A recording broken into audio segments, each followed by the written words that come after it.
Alrighty, good evening, everybody. Thanks for coming by and hanging out. Hope you guys are good and having a good evening. Sorry we didn't get to do this last night, but it all worked out because I totally forgot yesterday that we were getting the Squadron 42 newsletter. So here we are. Generally, I try not to stream on Thursday or especially do the podcast on Thursday because who wants to compete with Paul? Not me. But it's not a competition either. You can enjoy both. But I needed to get this show done and get it then downloaded and re-uploaded to YouTube. And I knew I wasn't going to be able to stream the next two nights, maybe Sunday night. And I wanted to do this now and maybe do another show on Sunday night where I can do the Spectrum Pulse that I had planned, where concepting the finding and everything involved with finding the derelict super capitals, as was said years ago regarding the Bengal. Just because I think it's an interesting thought experiment. But yeah, welcome to episode 89 of the Pathfinders podcast. I am Tree 0311, Tree 0311.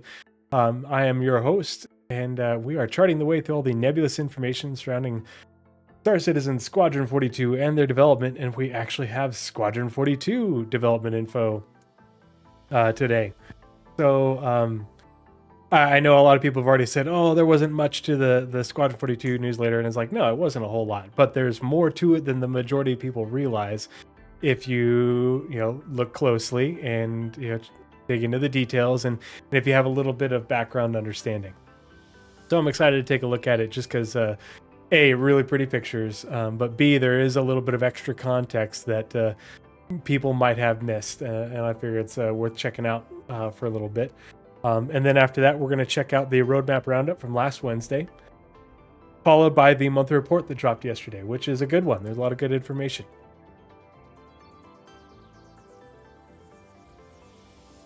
But yeah, the reason I wouldn't be able to podcast or stream in the next 2 nights is it's a drill weekend. So I have to be up bright and early tomorrow. We do 3-day drills. And I have to be up bright and early tomorrow. So that's going to be rough. But then I'm currently on the flight schedule for Friday and Saturday afternoon going into the evening. And so by the time I get home, I'd be wiped out. And I just didn't want to try and do the show and then have to be up early next morning after that. But yeah, and then it's pulling up my calendar. Yeah, today's the 4th, and then busy. Oh god. Next Friday, I fly out to West Virginia. I'll be out there for a conference that I'm one of the organizers for. So putting that all together, I fly back the Friday the 19th. I'm home the 20th, and then I fly out again on the 21st for a 2-week course with the Army in Fort Rucker. And I won't be back until October 3rd after that. So, and I've got a 3-day drill weekend. I'm teaching on Monday all day. I have a 24-hour shift on Tuesday, and then next Wednesday and Thursday I'm teaching in the afternoons as well. So just a very, very full schedule. But yeah, anyway, let's get into the meat and potatoes of tonight's show. I don't intend to... I know there's a new Evo patch out for 4.3.1 with some information regarding the med beds and regen and the med gel and all that. And the leaks are all... there's only a handful of leaks, but there's also a lot of discussion around it with some Evos in my Discord. So if you're interested in that, hop in my Discord, check out what's going on, ask questions. But don't want to spend really much time talking about that this evening. I'm going to wait. They're not even taking feedback on it yet.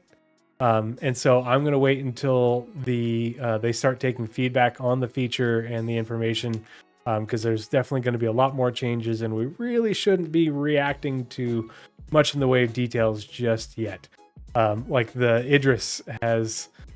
4 tier 3 beds and a tier 1 bed, and they're not even there because all the ones that were in the Idris were the old model. They don't even have the little slots for putting in the med gel. So there's, and probably going to be a lot of fine tuning on the numbers and such. But yeah, so let's go ahead and we will switch screens and get right into it. First tab.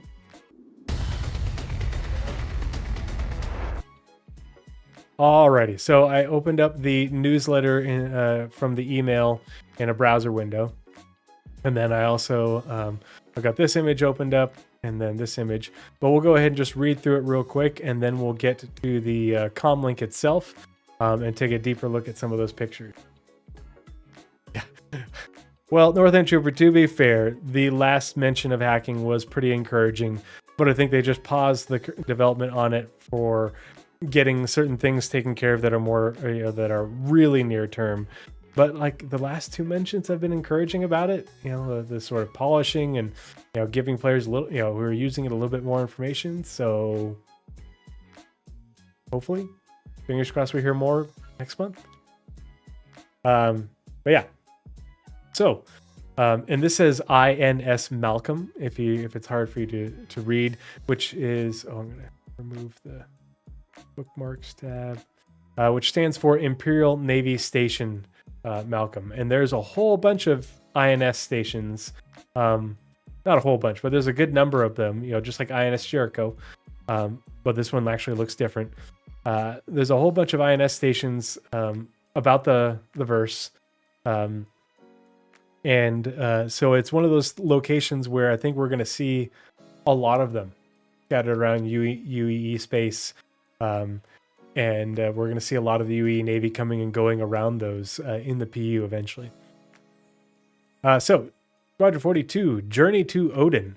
All you need to know. This white dwarf-centered system may seem outwardly cold, but its unique spectral anomalies and convenient hauling hubs make it well worth a visit, as long as you're not expecting a handshake and a cup of cocoa. Discover the once vibrant Fortune's Cross, really cool looking station. Explore the treacherous tunnels of the coil, and feel the magnetic pull of the system's glorious auroras. Before you visit, be sure to download your very own map with all the information you'll need to keep you safe and keep flying. I'm going to keep safe and keep flying. And then down here it says, from the Squadron 42 development team, development continues tracking towards our intended release in 2026. And we hope you've been enjoying this year's new direction for the Squadron 42 newsletter as it continues on its new quarterly schedule. We'll reveal more when we get closer to the game's launch, and until then, we hope you'll pardon our heads-down approach as we work to achieve that milestone. So we got the last newsletter 3 months ago. We're going to get the next one. They intended for it to be in August, so it'll probably be end of September end of November into early December for the next newsletter. In the meantime, we invite you to check out what the Star Citizen team is up to at this year's Star Citizen Con, or at CitizenCon Direct, airing Saturday, October 11th at 8 p.m. UK. And I think this is basically confirmation that we're not going to see Squadron 42 stuff at CitizenCon, or at least not a lot. Maybe a little trailer, but I think it's going to be primarily focused on Star Citizen. And 2 hours of Star Citizen without fluff is a lot. It's basically meant to make up for a lot of the lack of ISC this year. So it should be pretty good. Keep exploring. The Squadron 42 newsletter is just telling you that to sign up. Provides an exclusive look behind the scenes at the next chapter in cinematic sci-fi storytelling. So that's what Squadron 42 is. Stay informed on development, enjoy theme spotlights, surprises, and be the first to hear news and announcements as we reach upcoming milestones. Oh yeah, definitely. Yeah, even if you took all the highlight reel stuff from previous years, it would still be over 2 hours. But if you spread out what we're probably going to get in 2 hours, it's essentially 2 hours of ISC added in with all the filler and the slides, presentations. It'd probably end up being a full day, if not more. It'll be a good chunk. It'll be a lot of B-roll to keep people happy for a while. So, first, let's take a look. Now that we're done reading that, let's take a look at this image of INS Malcolm. So you can see there's Hey, the prisoner, Go 7, good to see you. Thanks for coming and hanging out. There's a dry dock 1 and 2. We'll be able to get more images of this from different angles in a minute when we dig into it. But you can, it's meant for the docking of massive capital ships, the super capitals, the cruiser, the escort carrier, battle cruiser eventually, the Bengal. I was just ready to read the reports, but yeah, we have got so much more. But a really cool looking image, I think, up close of another Imperial Navy station. So like Jericho, but probably bigger based off of scale, and we'll see why here in a minute. And then I thought this image was really cool. Those are members of Squadron 42. Here they are in their flight suits with their P8 ARs. I'm looking forward to meeting the members of Squadron 42. We've obviously met not Cal Mason, but oh gosh, brain farting on the name. Anyway, leader of Squadron 42. But we're gonna, there's a lot of members of Squadron 42, so I'm looking forward to interacting with them and getting to meet them and know them and learn about their characters and backstories and stuff. If they didn't have, it's cool that they have little variations on their helmets and stuff. This is part of the game that we really haven't heard much about yet, and I think they're holding it close to the chest for spoilers, but I think there's going to be a lot of interaction with these characters at some point in Squadron 42. All right, let's see. So here is the newsletter as the comm link. So starts off with this really great image, and this is Fortune's Cross. And if you remember, in the Squadron 42, I Held the Line, and then other videos, we have followed the Gladius as it flew through here and flew over what my members of my community have affectionately labeled Big Blue, which is this big cargo ship that everybody's enamored with, except for in this one. Let's see, where's that image? No. Oh, no, it's here. There we go. In this image, if you look at it, and I don't think we can make out what that says, but it's in orange and white. And a lot of people have speculated that it's a consolidated Outland ship, just based off the bridge and the sort of style guide to it. But now seeing it in orange and white, like the Pioneer, makes me even more confident that it's a consolidated Outland ship. But look at the size of this station. This place is huge. We've got a crap ton of pads around here at all four corners. We've got this big, huge areas that big, massive cargo ships can come through the middle and unload their cargo. It looks like if you zoom in down here, these kind of look like the Hull Seas to me, like the back end. They're not expanded out with all their cargo spindles, and it looks like you'd have multiple points for docking, probably tons of hangar space along the body of this thing. This is a massive station. Really looking forward to seeing this because it's got a really cool vibe to it. Yeah, don't these look like Hull Seas to you back here at the back end? The ass end of the Hull Sea with all the thrusters. Yep. All right. But yeah, let's so yeah, this is a really cool image. Nah, it wouldn't be the Hull E. They haven't even gotten to work on that.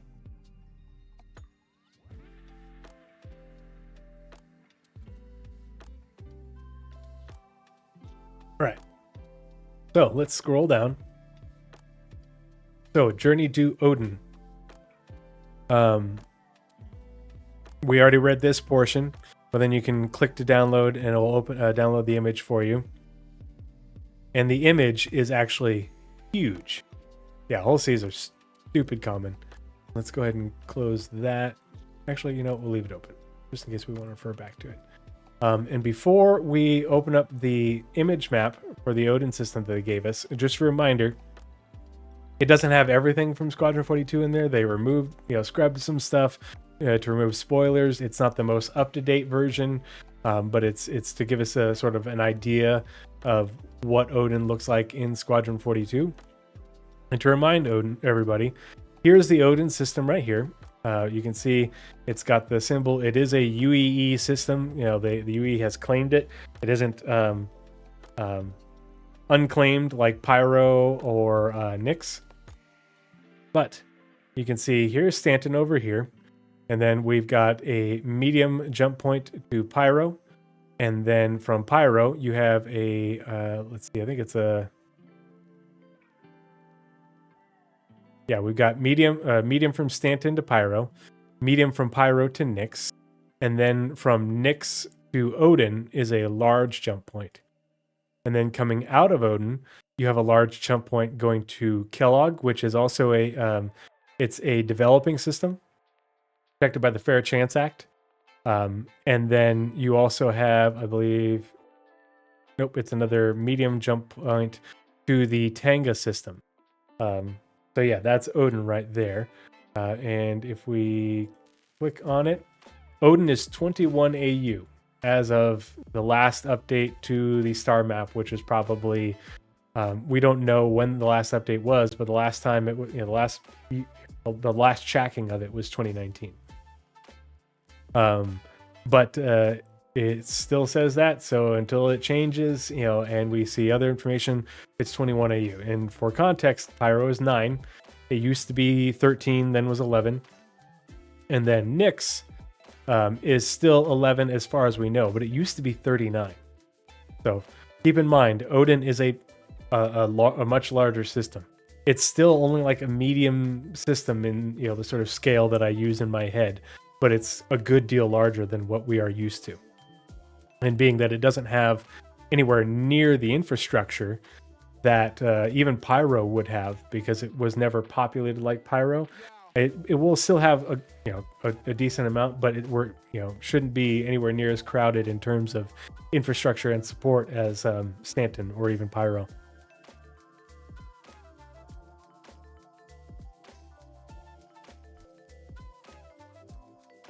Right, let's get into the image. So this is the image itself, and then you'll see how good the resolution it is. It's a big image.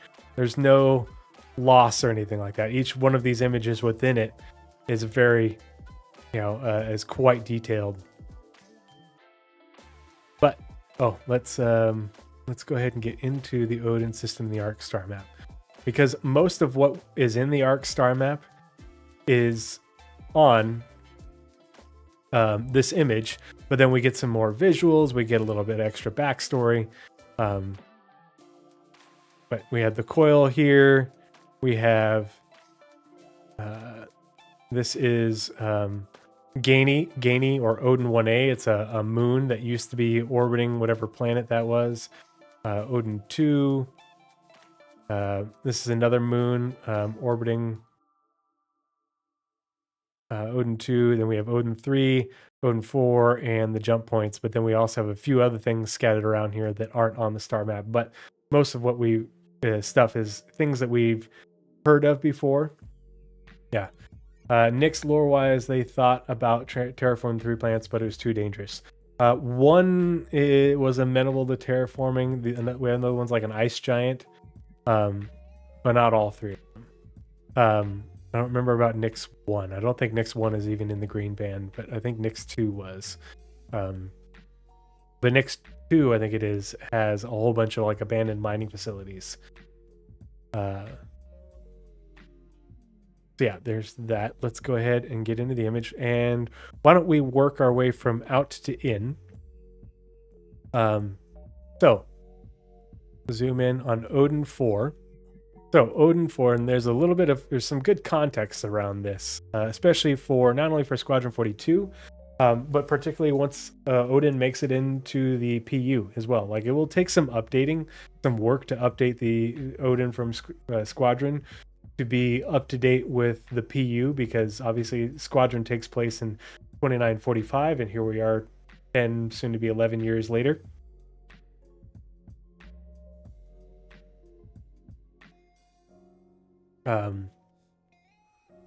Oh, hey, Grim, thanks so much for the raid. Appreciate you dropping by and showing some support. Let's see, does my shout out command work? There we go. Awesome. Thanks so much for the support. What have you been up to, Grim? I saw the announcements. I think you were looking at the 1.0 release view and talking about that stuff.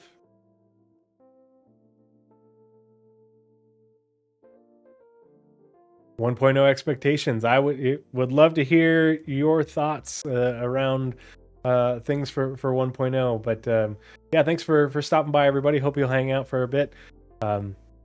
Yeah, the nebula in Nyx is supposed to be thick. Yeah, so let's look at Odin 4. No one sets foot on this gas giant, but its volatile yet beautiful atmosphere makes it well worth a flyby. Travelers can refuel at one of the many facilities orbiting the planet while taking in the breathtaking beauty of Odin 4's hypnotizing auroras. So, obviously, it's a gas giant, so you don't land on it. You know, it's like Orison. Hey, Aether Trip, good to see you. Thanks for stopping by. Hope you're doing well. It's going well. We're just getting started. We're only a few minutes into the Squadron 42 newsletter, so you didn't miss much. We'll probably recap a few things. And we're working our way outside in for the Odin system.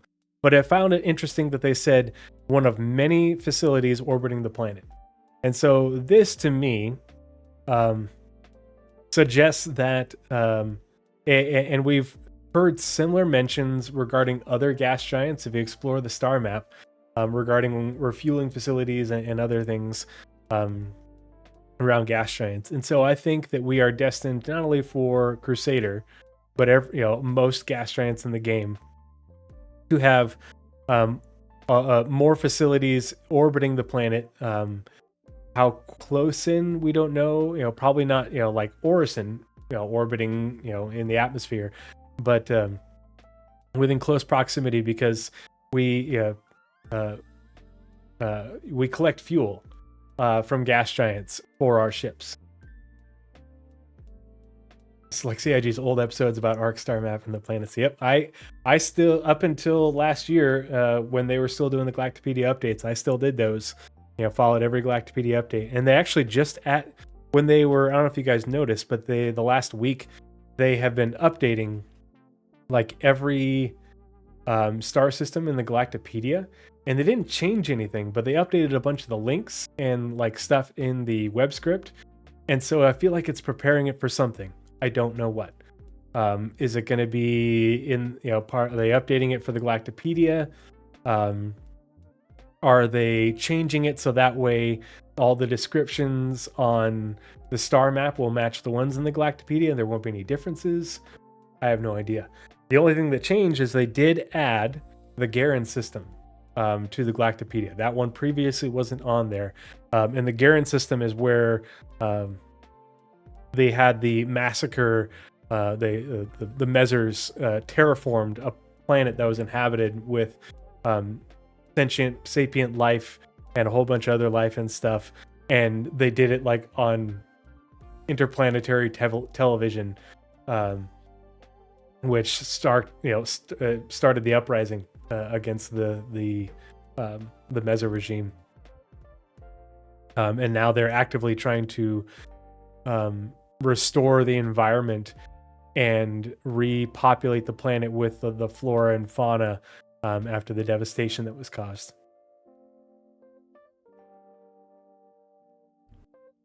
But yeah, so that's one thing.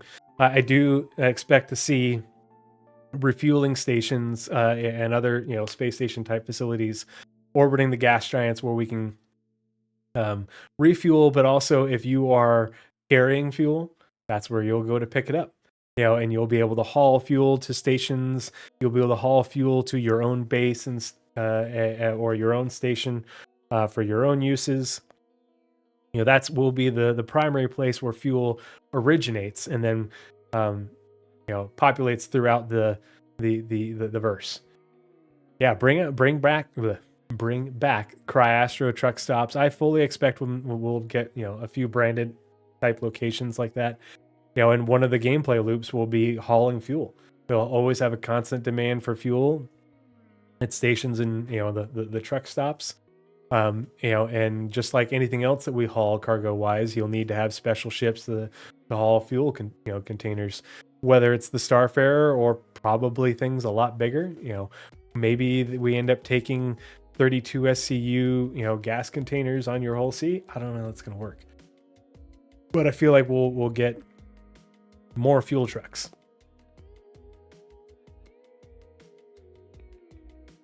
I figure they will in system that aren't too busy since they won't need a full station.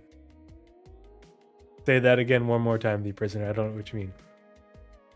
But then also because it's volatile yet beautiful atmosphere, taking in the breathtaking beauty of Odin 4's hypnotizing auroras. This could be one of the places that people want you to take them in the PU for touring.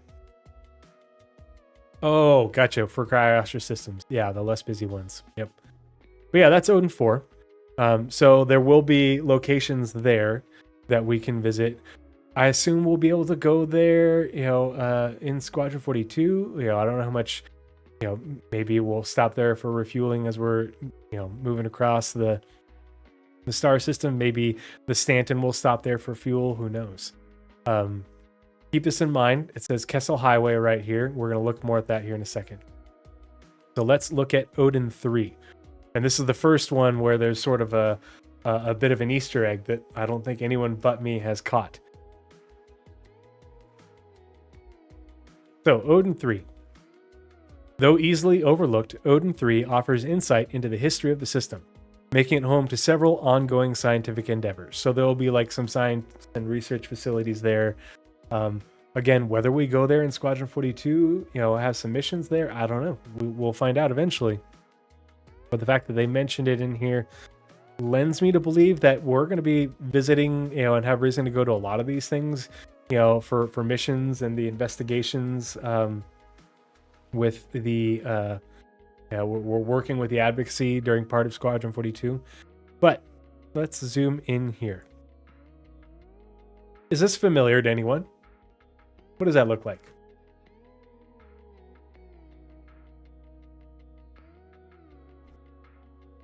I'll tell you what it looks like. It looks like Levski's butthole. Yeah, it looks like the borehole that we have from Levski. It's insanely well lit in there. So to me, yeah, inside there's a whole bunch of really angry orcs. But it's very well lit. So to me, this is very much like, probably very much like Levski's borehole, in that there's infrastructure built into here, some sort of mining facility. And this is in an asteroid that is orbiting.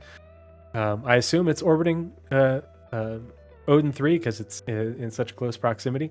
Inside the butthole of destiny. Cannot unsee. Yeah. Premium Grimhacks. Yeah. But because there's one of these here in Odin, and obviously we know about Levski, it lends me to believe that Levski is not a bespoke location, that we will be seeing more locations, obviously with variation to them, especially the part that isn't in the borehole. But it lends me to believe that this is a technique used throughout human-controlled space, and we will see more facilities like this populating the verse, reusing this asset and the techniques that they use to build it. So that's exciting because I think it's super cool. It's not only cool looking, but it does, if you remember, when we got the Levski Nick's presentation at CitizenCon, I thought it did a phenomenal job giving you a sense of scale, being able to fly through that and see, big capital ships flying through and all the infrastructure, sticking out into it. Really neat. Let's see. Okay. Before we go on to Odin 2 and Asiedo Station and Fortune's Cross, let's look at the jump points.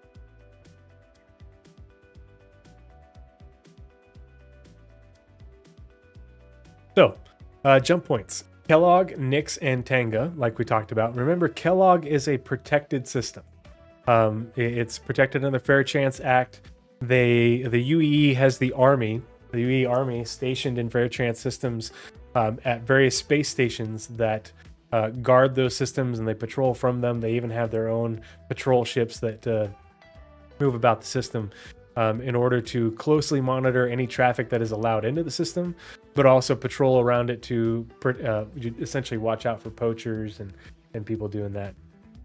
Yeah, Kellogg not only has, I forget which planet in the Kellogg system is the one that's protected, but Kellogg also has quarterdeck.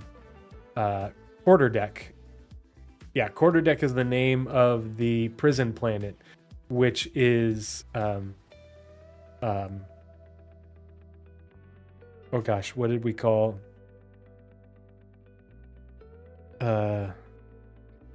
Remember? Oh gosh, what is it? Vin Diesel movie. Remember when he's on that prison? On that, yeah, it's a penal colony, but he's on that prison and goes underground because the planet like essentially gets blasted, by the sun. It was from the Riddick series, but yeah, Crematoria is the name of the planet. Good job. Yeah, it's like the quarterdeck is the inverse of Crematoria. That's what that is, and so that's also in Kellogg. But I think that explains part of why you see INS Malcolm again right here,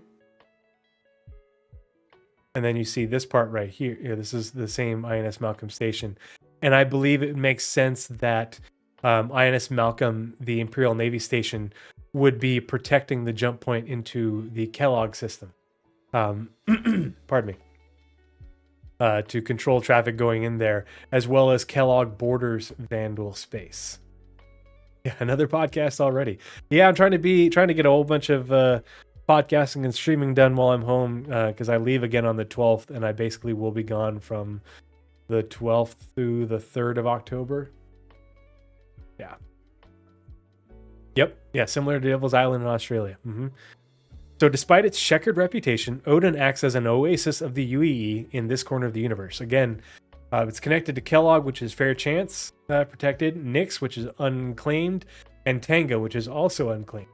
Or is it? There we go. Yeah, it's Klesher, but like 10 orders of magnitude worse. Let's check again. It's... Yeah, what is Tanga? Is Tanga developing to... No, Tanga is unclaimed. But Kellogg is developing. So yeah, you've got a UE controlled system. Yeah, and it's an island of these non-UE controlled systems. The Kellogg is kinda, because it's Fair Chance protected, but it's not like, it doesn't it's not like essentially part of the UEE.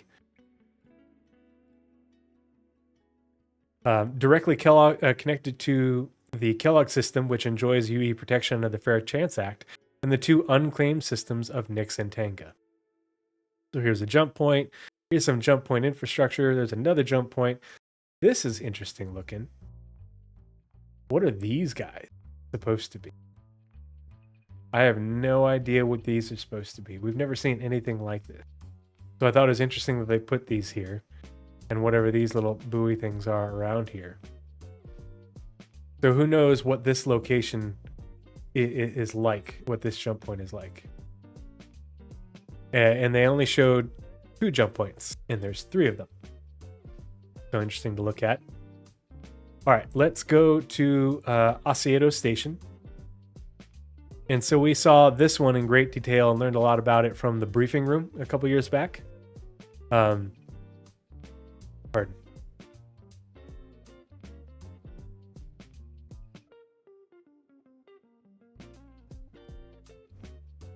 Yeah, 90s. Klesher is basically a chain. So we're going to have Kleshers all over the UEE. And I think of Klesher as kind of like more like a county jail. And quarterdeck is more like, a federal penitentiary. The hard lockdown. And I wouldn't be surprised if eventually they add more quarterdeck-like facilities to the verse, not only for ease of transport, because we are going to be getting prisoner transport. You will be able to take really bad criminals directly to quarterdeck, or even you'll be able to deliver them to Klesher as well. But if you it's one of those things where you'll get paid a bigger bounty if you transport them directly to quarterdeck. But that's way out in the middle of nowhere. So I imagine we'll get more federal penitentiaries essentially, which also gives off the vibe more of the UEE being, not the good guys, not the bad guys, but definitely not a perfect government at all.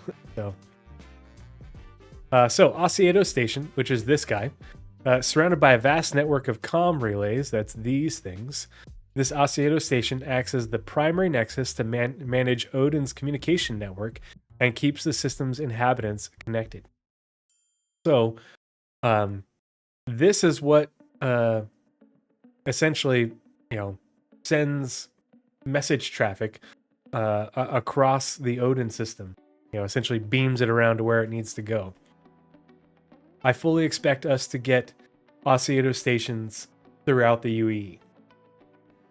I expect them to be everywhere in the UEE. I expect them to have, us be able to go there to not only pick up information, for data running, and deliver it as well, but also for maintenance type missions, people delivery, even light cargo delivery, because there is a permanent staff. So I expect these things to essentially be copy pasted and added throughout the PU to add more flavor to the PU and more things for us to do. So that's why this is kind of interesting to me, because not only do we have Osiedo Station for as a comms relay that we'll probably see propagated across the PU eventually, but like we talked about with Odin 4, we're going to see a lot of gas harvesting and refining and refuel facilities around gas giants throughout the verse. All right, so Osiedo Station's right there. Here's Fortune's Cross, which is out here. And remember, we saw Kessel Highway. Bit on the nose there, CIG. Pardon me, there you go. Kessel Highway, Kessel Run, anybody? The only difference is they put it's highway versus run and KESSLE versus EL. So, Fortune's Cross. Again, there's that image again, and if we look in here, we can see even more of this big blue style ship. And I think part of what's different about this image here versus what we've seen in Squadron 42 is I think these white things are covers to protect the cargo. And if you remember in the Squadron 42 bit where we saw these, you could see all the cargo containers and stuff, and now we can't see them. And so I wonder if these sort of fold back and underneath the ship to open it up to the void to allow for removing the cargo. And then here we see, I don't know if this is part of the same ship. It's a different angle that we haven't seen before, seeing it sort of from the front. And here we are seeing an Avenger flying through there. If you remember, we are working with a advocacy agent in the Odin System that we learned about in the ye old Squadron 42 vertical slice, and she flies an Avenger Titan. You can see the sort of strip through there. There's the ship again, but look at how big this flipping place is. And so it is that's why they call it Fortune's Cross, because it's a long T-like cross. It's not like a more Maltese looking cross.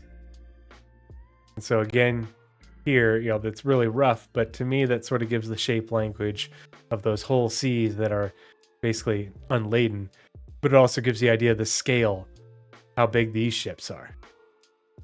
Big. Yeah, it's very big. And actually, before we move on, I actually want to pull that up just so you guys we'll review that clip real quick. I'm sure we can find it. Though its glory days are past, Fortune's Cross remains a lifeline for adventure-worn travelers and their ships.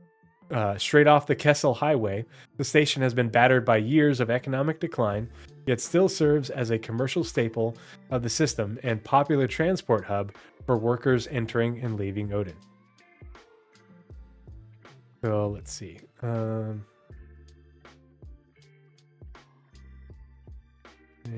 YouTube.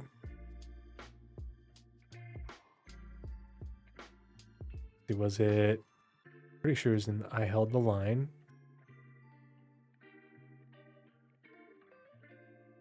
Squadron and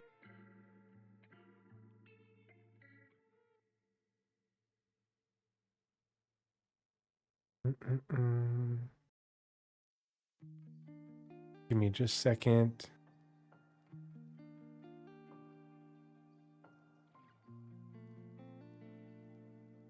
Sorry, I should have pulled this up beforehand.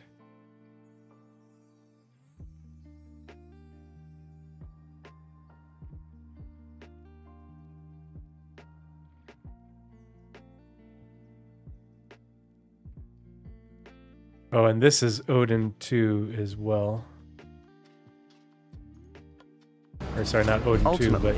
This is the final phase of gameplay iteration before we fully transition into optimization and stability on the... Remember this right here.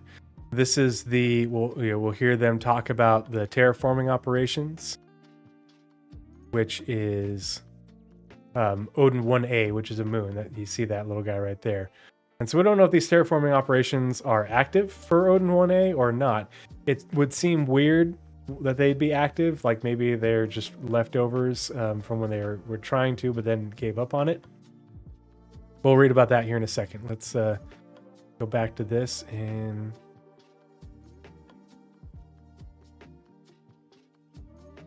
Come on, show me Big Blue, show me Big Blue.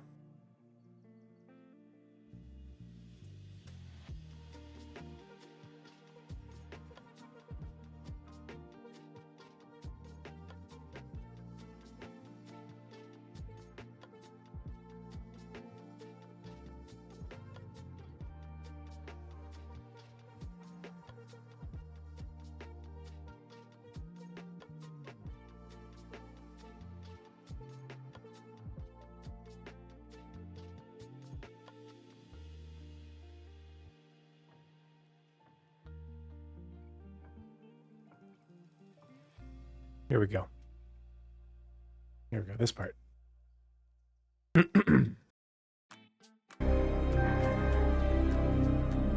We'll be introducing new space stations on a massive scale, all brought together and designed to be as tangible as possible. We've thought about their function, their age, and tried to ensure there's a progression in our... Okay, so on the sides it's blue. On the front it's white. We've thought about their function, their age, or at least it was, and tried to ensure there's a progression in our... But you can see how it's open right here. There's not that white part that we see, but then you see over here it's blue on top. So maybe there's multiple different ones. Maybe like there's different liveries based off the company they work for. I have no idea, but it's definitely the same ship. But I think that the cover part like slides back in order to gain access to the containers. Artistic style with each station as you progress through the game.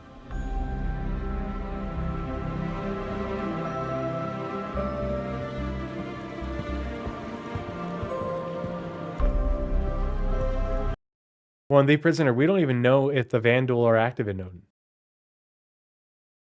We know that they are at the Battle of Vega, but we don't know if we see them in the Odin system.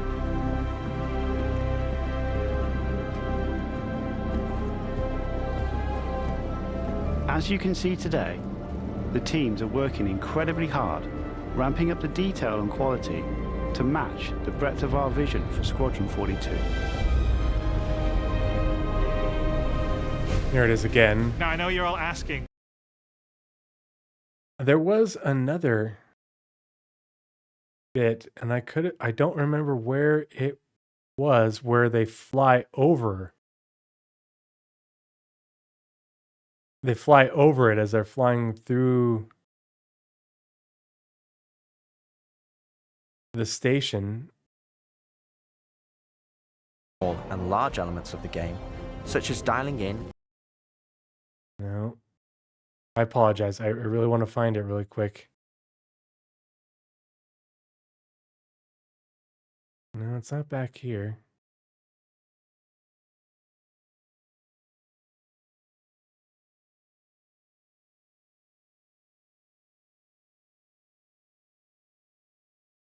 Was it in this video, or was it in a different one that we fly over it? Yeah, you can fuck off. The coil's ours.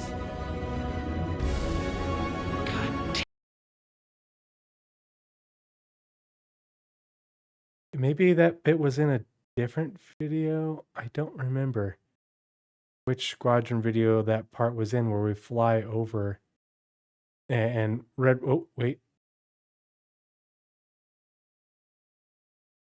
Feeling of the player interacting with the world around them, Patching you in.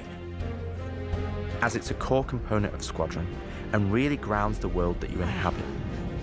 We've made that's not sure it. that any interaction in the environment is physically represented by a character animation to keep you in the moment and fully immerse you in the experience that we've created.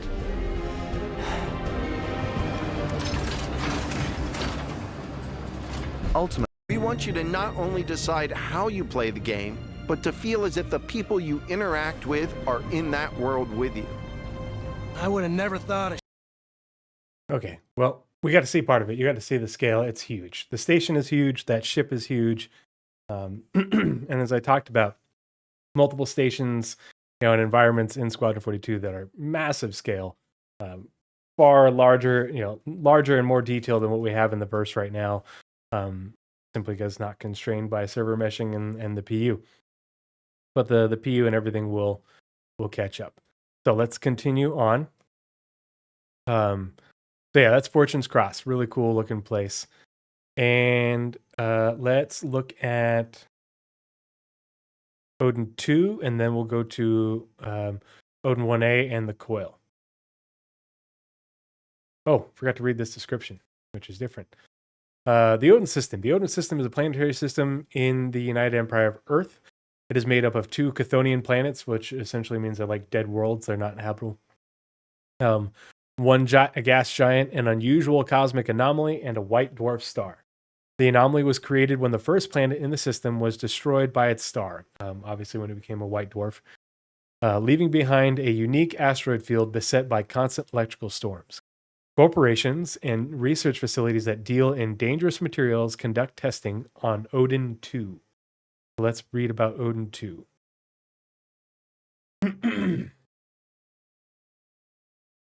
So, theorized to have existed within the system's green zone back when the star was alive, the uninhabitable surface only has a few research facilities.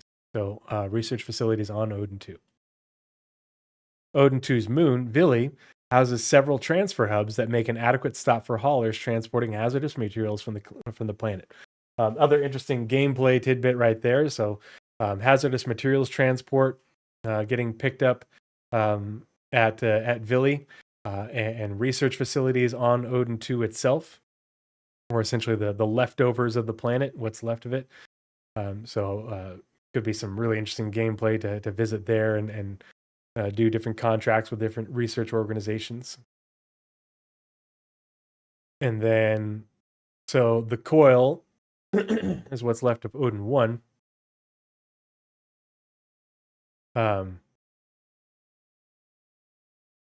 And then let's go to 1A first.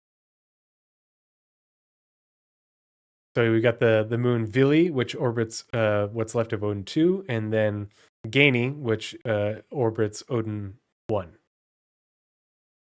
which is the coil that's left. And it doesn't really orbit what's the coil, but it orbits the star now, even though it's a moon. And what else is interesting is you see these little yellow dots around the map. A little exclamation point there, little squares around here. One says Kessel Highway. This one doesn't have a label. You've got these other little markings, a question mark here, a couple of the little circles with the X through it. So I feel like these are things that were scrubbed from the from this map. So Odin 1A. Also known as Gainy, this former moon has the rare distinction of orbiting Odin's sun and not a planet, though it still drifts near the ruins of its late parent Odin 1. Gainy once played home to many fracking and gas refinement plants until tectonic instability forced their relocation. And so, if you remember from the from Squadron 42 Vertical Slice, we go down to that planet. Well, that planet was actually Gainy, Odin 1. And that abandoned facility that we find the advocacy agent captured and trussed up in is one of those abandoned fracking gas facilities. Why you see all that gas on the atmosphere. Force their relocation. So this is why I find it interesting that it's got terraforming stuff around it. Are they actively trying to terraform the planet? Is that terraforming not only for the atmosphere, but are they also trying to somehow stabilize the tectonic activity? I don't know. And here's a really big structure. This must have been one of the fracking / refining facilities, but you can see how it like goes deep down into the ground.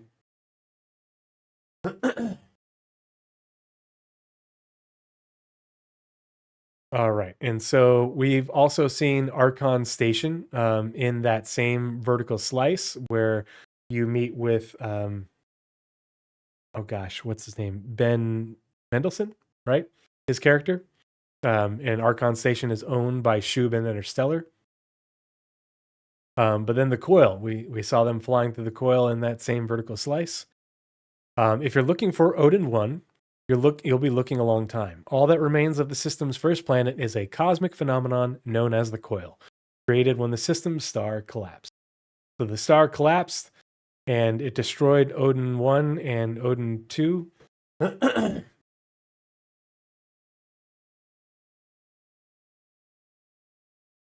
And I think Odin 2 is like, this is Odin 2, but it's like broken up. Like it's partly destroyed. Let's see if there's a different description in Star Map real quick, because that's all we've got in here.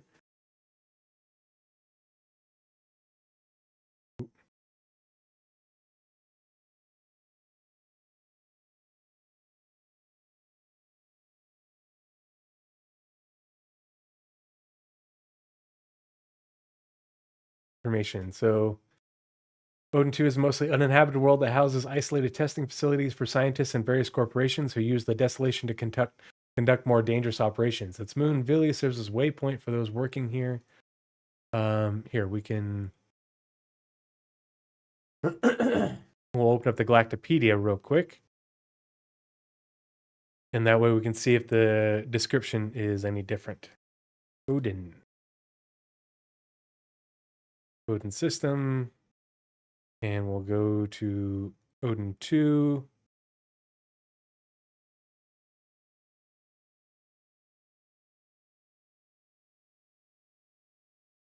Okay, no, Odin is at least partially still intact, but it has a whole bunch of asteroids around it, it looked like. But Odin 1 is definitely blown up, and that is what made the coil.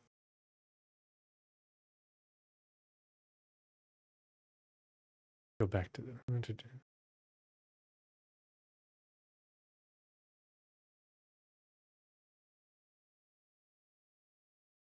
And I don't think there's anything different. Oh, okay. Odin 1A, Gainy, has a breathable atmosphere. So they must have terraformed it. And I wonder if those platforms are required to maintain the atmosphere, or if they just left them there. I don't know. Interesting to think about. And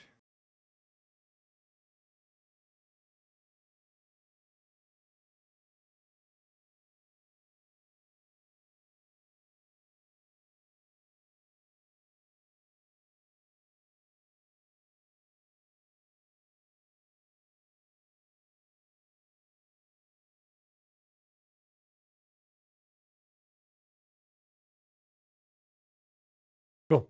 Not really much anything different in the Galactopedia, just a few little extra details, but overall, a really cool look into the Odin system and some of the locations in it, with some really great pictures to sort of give us an idea of what these things look like.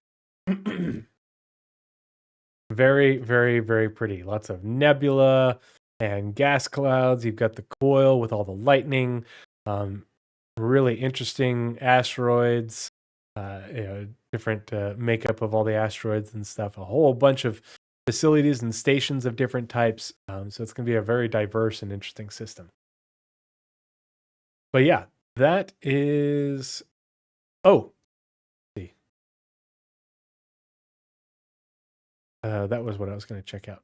So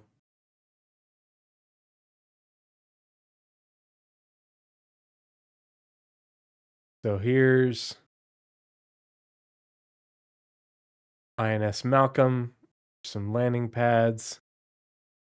And then where was that other image that showed it better? Is it in the...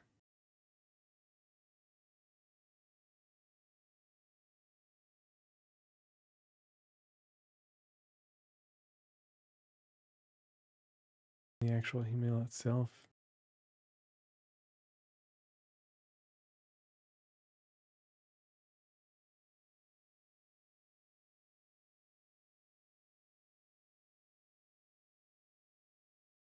This one, hold on. I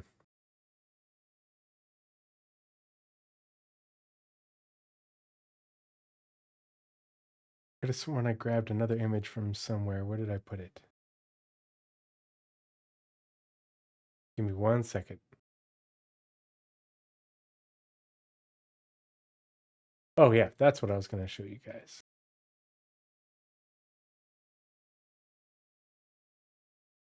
So, this image is from the Squadron 42 leak that came out in 2022. We were told that it was recorded in 2021 and it leaked to us in 2022. Found it on YouTube. Somebody had put music over the top of it that wasn't official or anything like that. It was only in 720p. But this was the first time that we saw the cruiser and the escort carrier. So obviously you can see that the cruiser, and this gives you a different sort of overhead image of the shape language. And you can see if you like looked at this versus an over-the-top look of the Bengal, it does have a bunch of differences. And I think it's actually shorter, but not by a lot. And then you can also see that the escort carrier is considerably smaller than the cruiser and would also be considerably smaller than the Bengal. But you can see that they are basically at dry dock at this station. And I believe this station is probably INS Malcolm. And maybe not the final version of INS Malcolm. There's probably a whole lot more to it. But I imagine these are fuel tanks.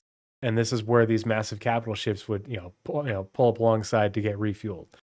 So that's what I think. Let's see.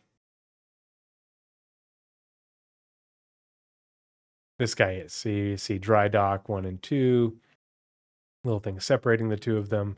And you can see the sort of fuel looking cylinder thing there. And then you can also see some landing pads marked here.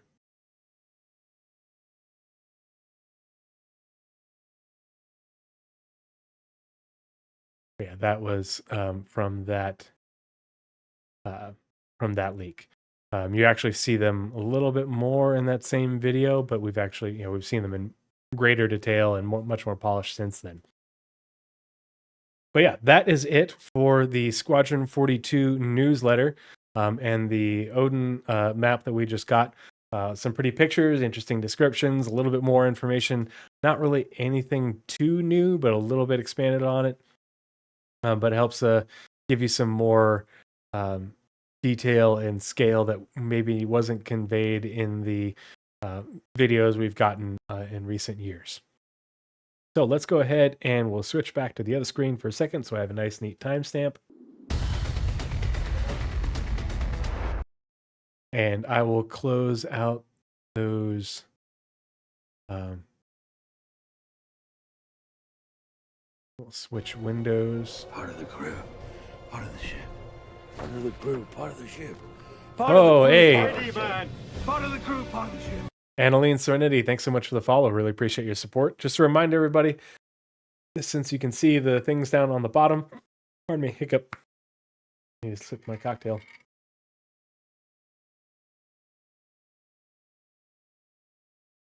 I am always streaming for charity. I keep no monetization for myself. Any and all sub money, ad revenue, the works from Twitch and or YouTube, it all gets donated in its entirety to stackup.org. Stackup.org connects veterans and members of the military with video games and gaming communities to help combat the effects of PTSD and those of being separated from your family, your support groups, your friends while deployed. So me being a Marine Corps infantry veteran, as well as now a Army National Guard flight paramedic, I have my own struggles with PTSD, have for a long time.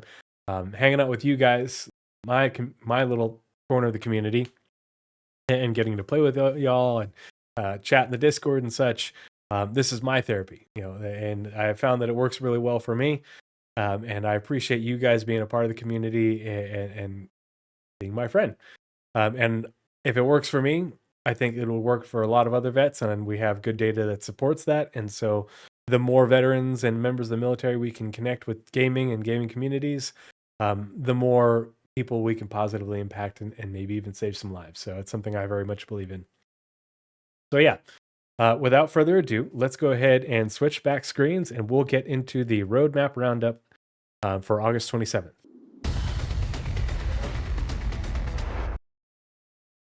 So, August 27th, Roadmap Roundup. This is the one from last Wednesday. I'll read the preamble and then get into it.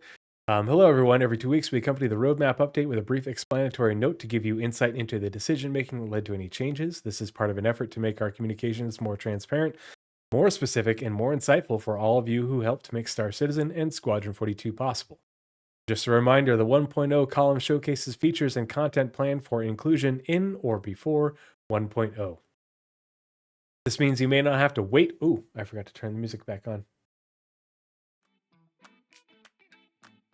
This means you may not have to wait for the 1.0 release to experience them. As features and content in the 1.0 column become ready, they will migrate left into a point patch column for release. Be sure to check back every 2 weeks for the latest updates. With that, let's dive into this week's Roadmap Roundup. CIG Community Team.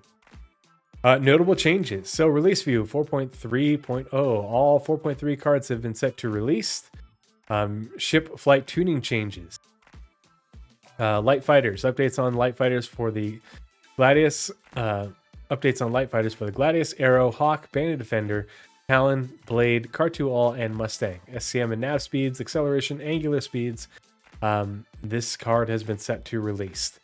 I expect to see tuning flight changes added to patches pretty regularly going forward for the different archetypes.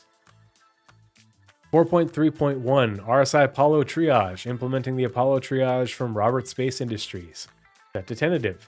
Same thing for the Apollo Medevac, implementing the Apollo Medevac from RSI, now with superior armor and dual missile racks for deployment on intense battlefield. Bearing laser cannon art refactors. I think these were leaked. Where did we see those? I forget where. Updating the bearing cannon's art style and geometry. So these are really old ones, and I wouldn't be surprised if these were getting updated in order to better fit on hardpoints for certain ships, both current and future. Onyx Facilities 4.3.1.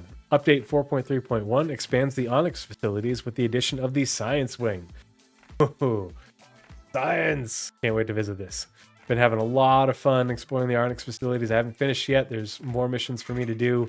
Unfortunately, I'm definitely not going to get done before I leave, but I'll catch up in October.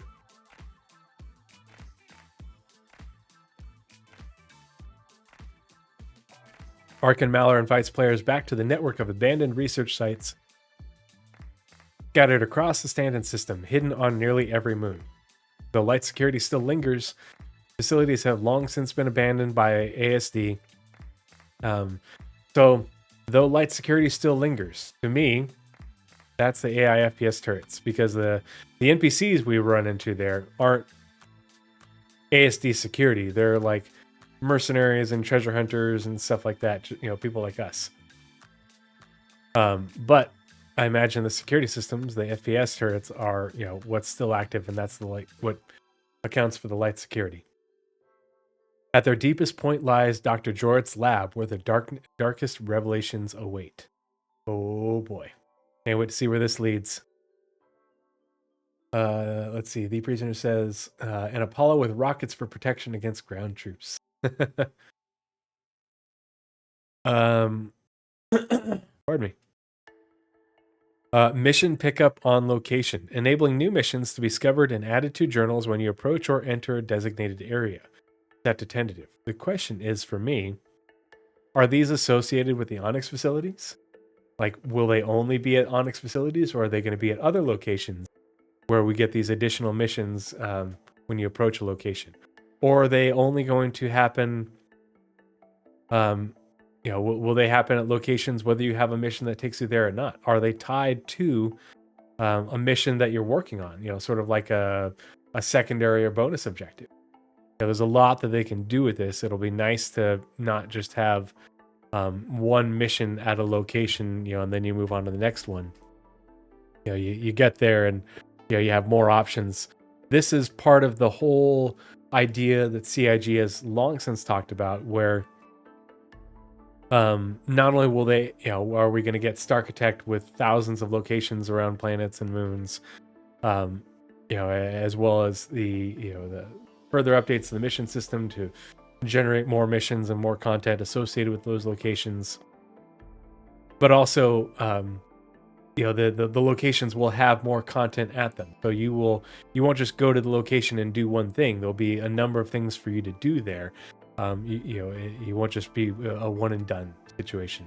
And all these things put together, are what's going to make it so that way players stay in a given location longer, but also stay within a planetary system or even around a planet or moon for longer periods, and not transition from server to server as much, or even from a zone that is under the remit of a replication layer.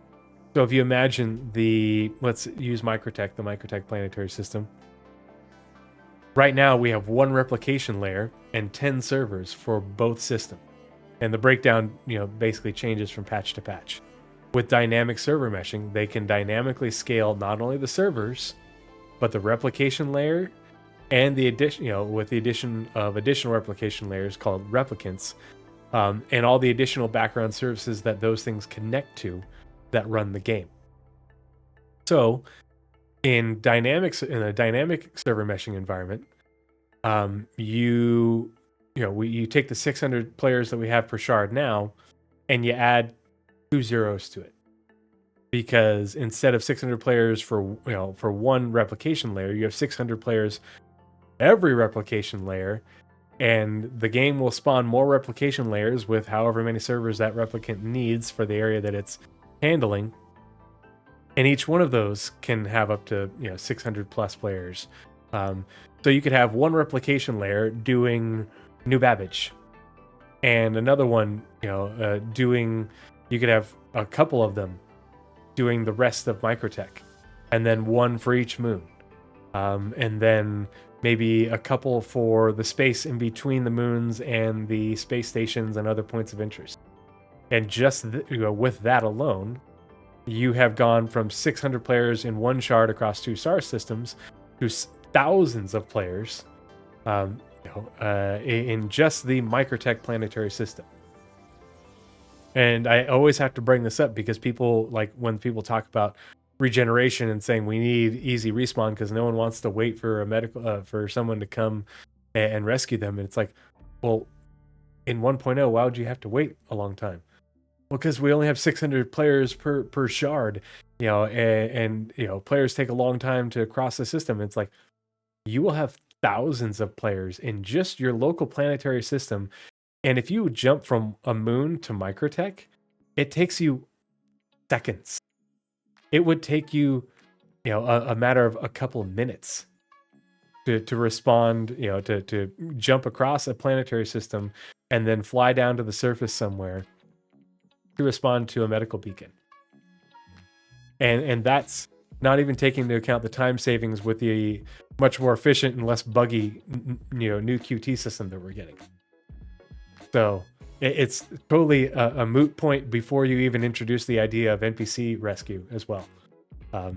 But people don't understand that that's how dynamic server meshing is intended to work, and that CIG is aiming for us to have thousands of players, within a planetary system, and tens of thousands across a shard. That's nuts. If you've got, say, 10,000 people, and probably more in each planetary system in 1.0, you've got a shard of 50,000+ people with all this, handshaking and people hanging around, planetary systems and planets for longer because there's more gameplay, more content. It starts to make a lot more sense real quickly, but people don't pay attention to this stuff because it isn't flashy and pretty.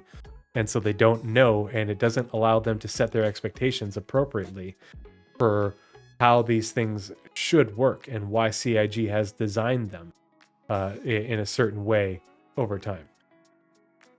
But no update to the progress tracker. So that's all we have on the Roadmap Roundup for August 27th. I will try to do, I think I'm going to try and aim for, let's see, calendar. The next Roadmap Roundup will be on the 10th. And so I think I will aim to do another podcast on 10th. That way I can cover the next Roadmap Roundup, cover what we're seeing about medical gameplay and the Apollo in Evo, because they're trying to get it to wider waves already this weekend. I might even have a chance to try it this weekend if I can get, maybe play on Sunday night.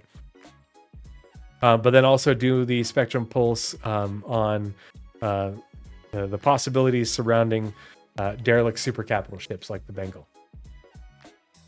Yeah, and you try to tell people this stuff and they call you White Knight. It's like, it's not White Knighting. It's just repeating what CIG has said that you ignored. And this is the design, and this has been the intent for a long time, and this is what they're working towards. And like, it's not complicated. That's why these things are all put together this way, so that way dynamic server meshing works. Obviously they've got a lot of work to do, with the network code to optimize it.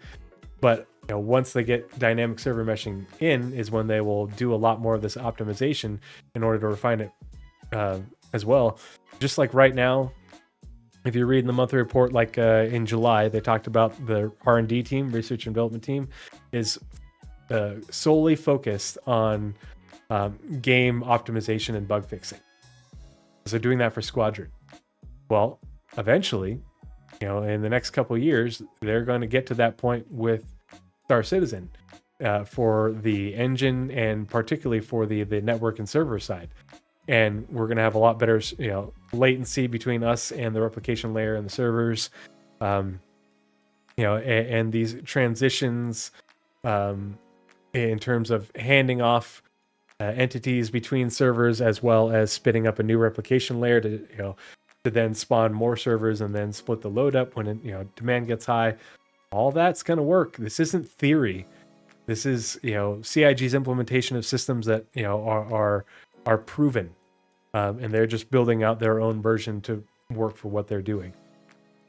But the gameplay systems are built on the theory of this working, and CIG wouldn't be putting all this effort into it if it wasn't known to work. They just have to get a version of it working for their game. And we already have dynamics or static server meshing with aspects of it that are already dynamic. And so the next step isn't that big of a step. It's just, some legwork, and it's going to require a lot of refining, as well as updating the services that connect to the servers and the shards, like air traffic control, the security service, eventually StarSim. All that is going to have to be updated, as well as the network code, in order to factor into this stuff. But yeah, let's move on to the monthly report. I'm going to go ahead and switch. I keep saying that. I'm going to go ahead and switch screens. And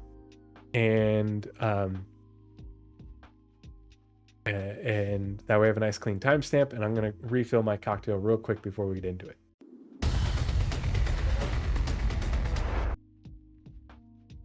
Alrighty, give me 1 sec. I'm going to go refill my drink, and we'll get into the monthly report for August. It's a good one.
All right. Have my drink. I am back. All right. And now let's switch over to the other screen again, and we'll get into the monthly report for August.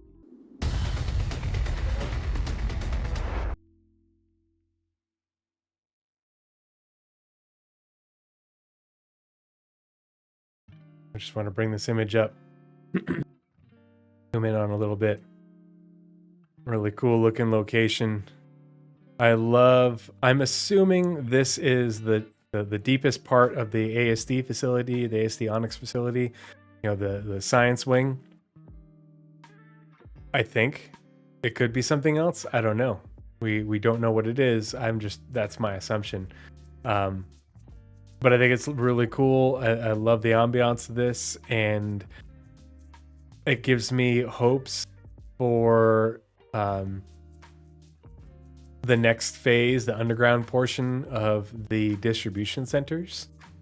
I hope they will pick that back up again in the near future. We'll just have to wait and see. So, PU monthly report, August 2025. From Ship Showdown 2955 to Alpha 4.3 Dark Territory, August was packed with action and adventure. Read on for all the details on what was done to finalize last month's content, alongside ongoing progress on the wealth of new vehicles. A lot. I think IAE is going to be huge. Locations missions, and features coming in the near and not so near future. AI content. AI content continued to progress with several ongoing initiatives, including refactoring one of the NPC archetypes important to landing zone infrastructure. So they say archetypes and they say refactoring. To me, this means that it's NPCs that we already have in landing zones.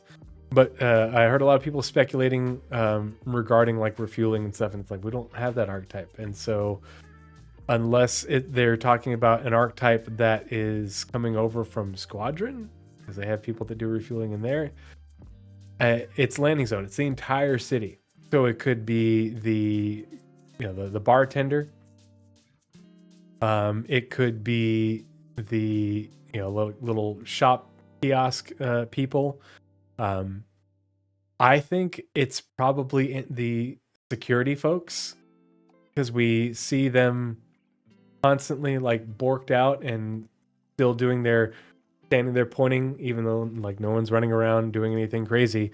Someone tripped them off, but then they don't reset. And so I think there's some fixing needing to do with those. When complete, it will provide additional character to the various landing zones around the verse. AI content are currently working closely with core gameplay to ensure there are contingencies in case the system fails while live. That part I don't understand. What system? Development continued on a new set of voice packs to refine what was learned from the dynamic conversations added throughout the year. The team also looked into developing new behavior types and re-examined existing behaviors to look for improvements. Yeah, it'll be really great to see as they continue to do these voice packs. It's nice hearing those as you go into the medical facilities, but imagine if like each little facility, a module of a location, with the NPCs in it, you had these voice packs. Instead of just having generic Walla, you actually have contextual stuff being talked about.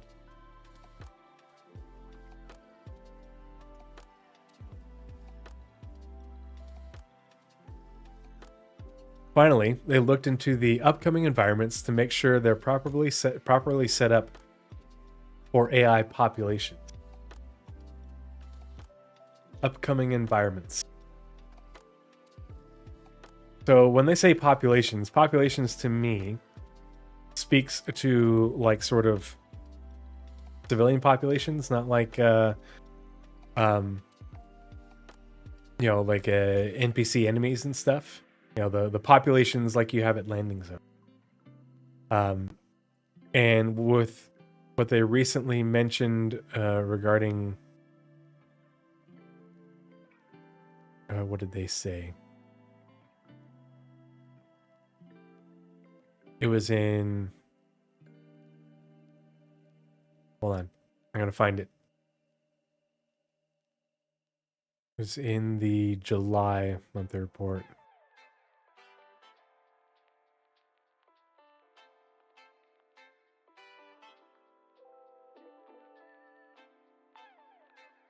In the narrative section.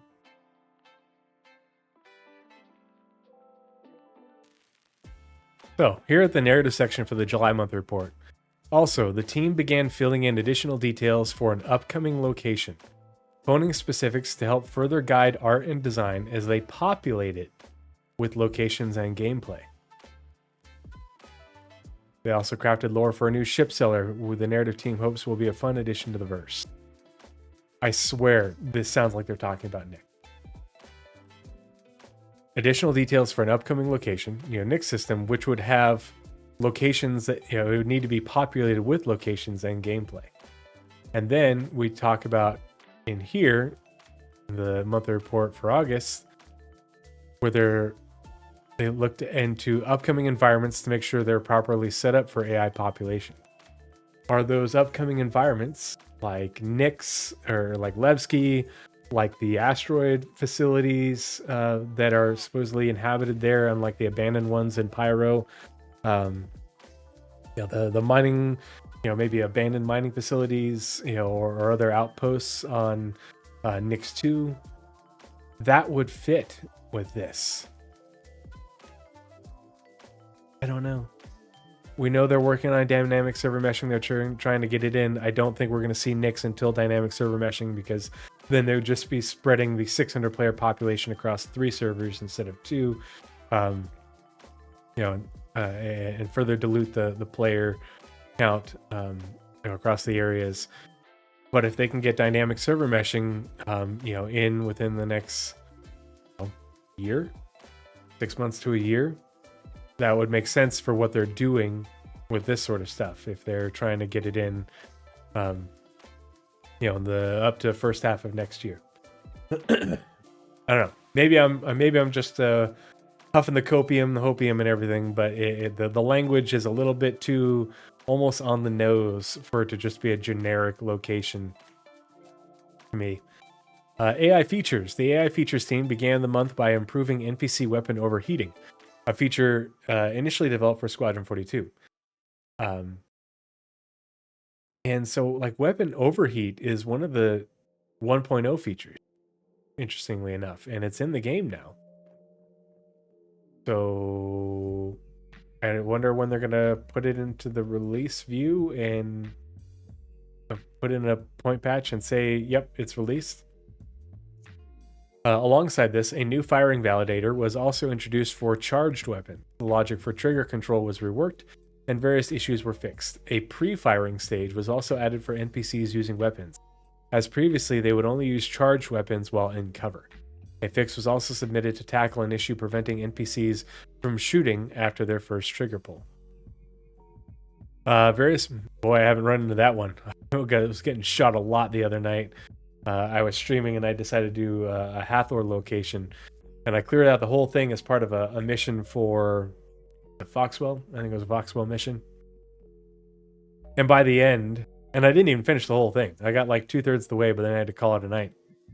Complete the mission, but there was literally dozens of NPCs, and I had 4 tier 3 injuries by the time I got done. And I was wearing heavy armor.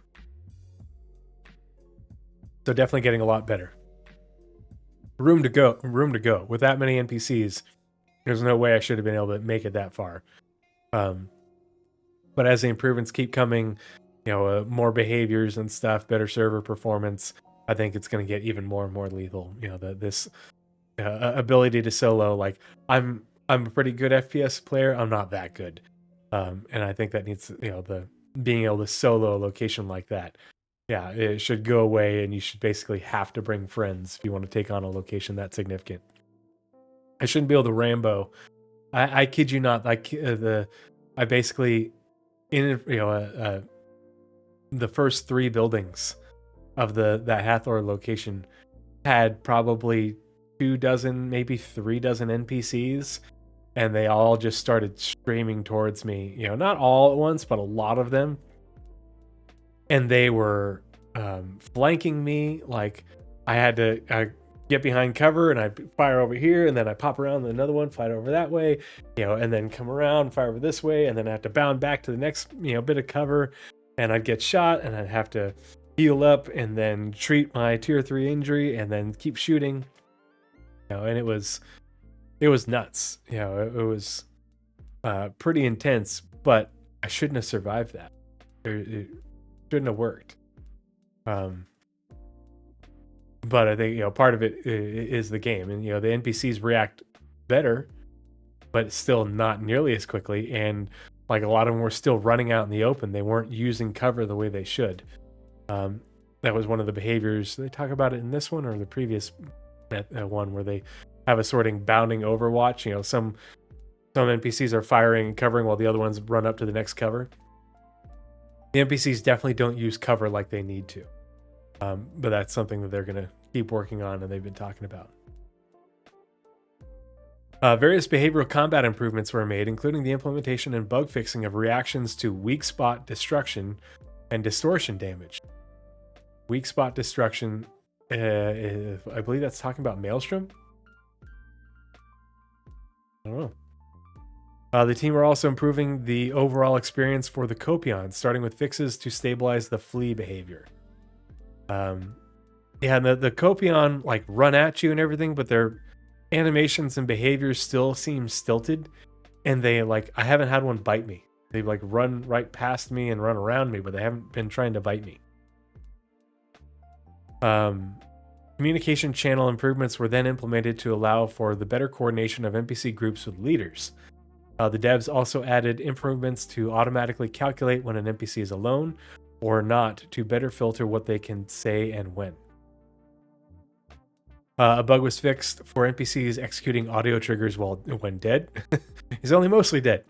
This is not yet available in PU builds, but will be integrated soon.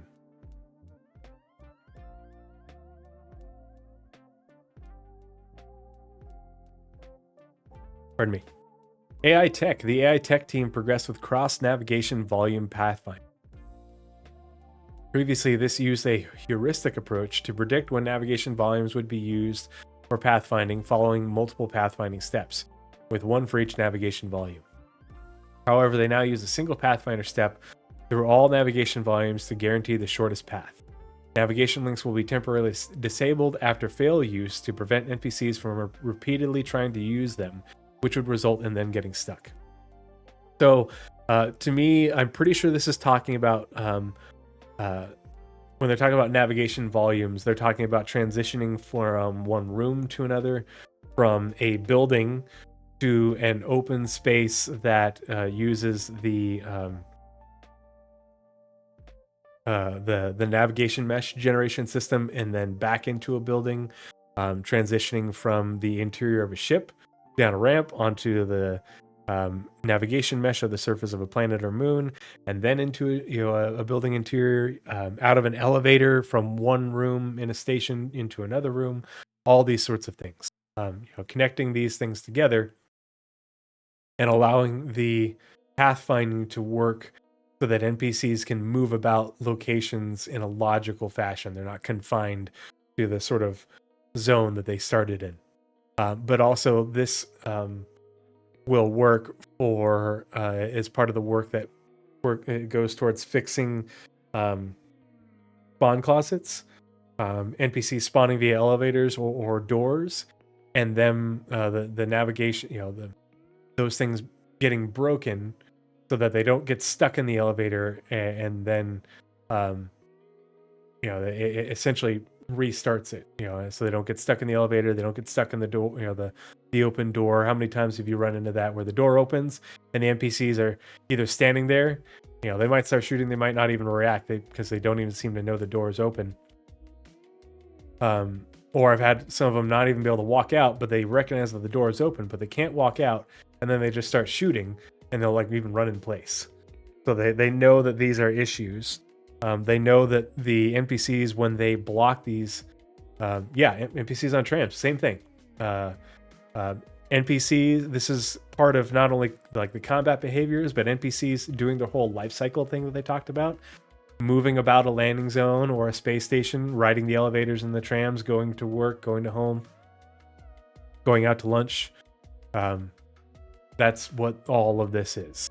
That if you remember how we have the pathfinding system that generates your route to follow on your minimap, well, the navigation links are using that sort of system in order to tell them, NPCs how to go where they're going and what to do, as well as inform them of the environment around them as they're moving about through the environment. Like, there's cover here, or there's interactables here.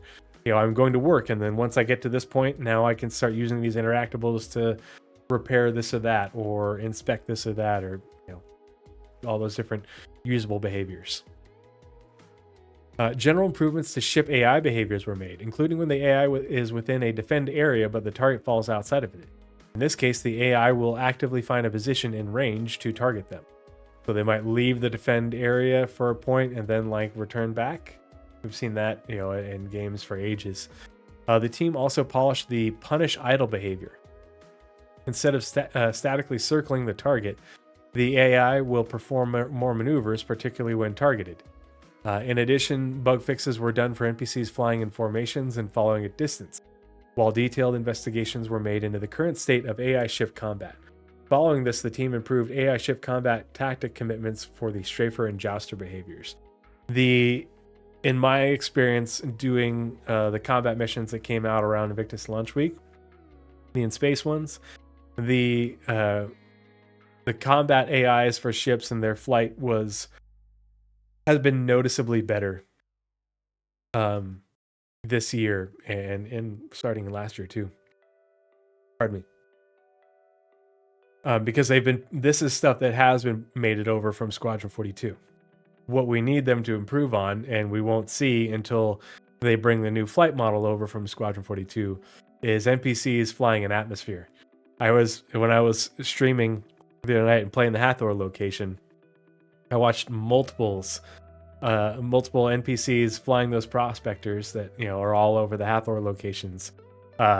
Literally like flying around trying to shoot my ship parked on the ground, and as they're flying, like, they don't react in time, their behavior doesn't work right, and they like bounce off the surface of the moon, off of Daymar, or literally crash. I had one of them try to strafe my ship and narrowly missed kamikazing me in my ship because it just flew straight into the ground as I was strafing me. And I was in the ship, I heard the rounds plinking off, and I'm like, who's shooting my ship? And I ran outside, opened the door, look around, look up, and it literally like flies right past me and boom, right in front of me. It was one of the members of my community clipped it. It was pretty funny. So that part has a lot of work to do. But that work is beholden to the new flight model. For turrets, a vision adapter specialized for unmanned turrets was added, which allows vision perception to be enabled for security system. So this is these guys, AI FPS turret. That's part of why it was delayed from 4.3 to 4.3.1, because they had more work to do to get them to get their vision perception working correctly. For the usable builder, several improvements were made. For example, the helper geocode was changed to fix collision issues. The team also made the usable group coordinator not reset when none was selected as the end condition. Usable data was added for links via the usable group coordinator editor. Additional fixes were made to some debug GUI issues, and the string input was changed to a drop-down list of tags. Finally, the devs implemented a way to load loadouts into the usable builder. So the usable builder, they're talking about usable things that us and NPCs can interact with. And so in an environment, places, things where there's a switch you can operate. There's doors you can open. You can place a fuse here. You can put a component there. All these different behaviors that players and NPCs can do in environments, things that we have, things that we don't have. But a lot of the issues with those is the NPCs navigating to them in order to use those usables. And this applies to both locations and ships. This is something for NPC crew. But it's also something that work that they did for Squadron that is now being brought into the PU and is a bit more complicated in the networked environment. Finally, the devs implemented a way to load loadouts into the usable builder. I don't know what that means. I don't think it has to do with loadouts for it could be like lockers. So you could have a usable not for players but NPCs, but our suit lockers as part of the NPCs workplace environments.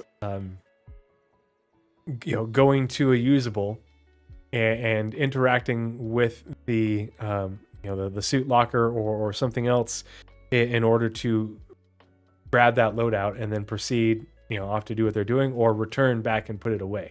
So an NPC working at a underground mining facility, as part of a distribution center, could walk up to a suit locker to get some sort of like mining wear, put that on, then walk over to another a weapon locker to pick up tools and vice versa. But they could specify the loadouts for those usables when placing them. Dedicated work on the voxel-based 3D Pathfinder, starting with preliminary refactoring for the Path Follower that will support both the simple and new Pathfinder. 3D Pathfinder.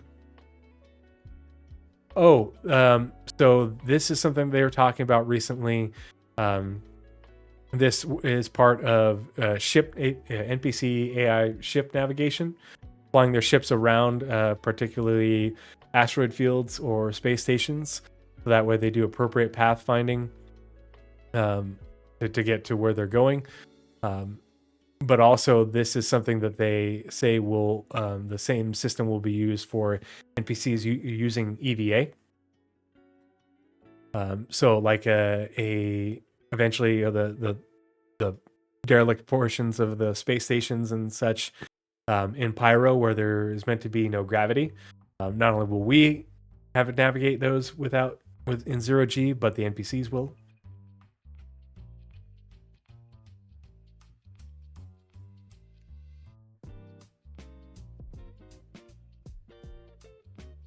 And it's voxel based. I think the previous system wasn't working. They had to update to a voxel system, or maybe this is the newest system. They've been talking about this for several months. On the tech side, bug fixing was done for StarScript to ensure developers can use the tool as fruitfully as possible. The team also optimized the subsumption initialization of AI actors and made further improvements to scripted control of the flow graph, such as adding functionality to mark global function availability. That part's above my head. AI Game Intelligence Development Team. In August, the Game Intelligence Development Team continued to work on the density profiler, developing new IM GUI control. They also improved the visuals of the Mission System V2 UI prototype and outlined the properties design. So they're working on Mission System V2. We got the Mission System Refactor, and so now they're upgrading it to version 2 of that system to make it even more compatible with server meshing, and particular dynamic server meshing, but to allow a lot more functionality within it for mission, and contract design. That's part of the holdup on some of the content that the mission feature team has been trying to bring back in, is they have to work within the mission system that they have, not the mission system that they're working towards.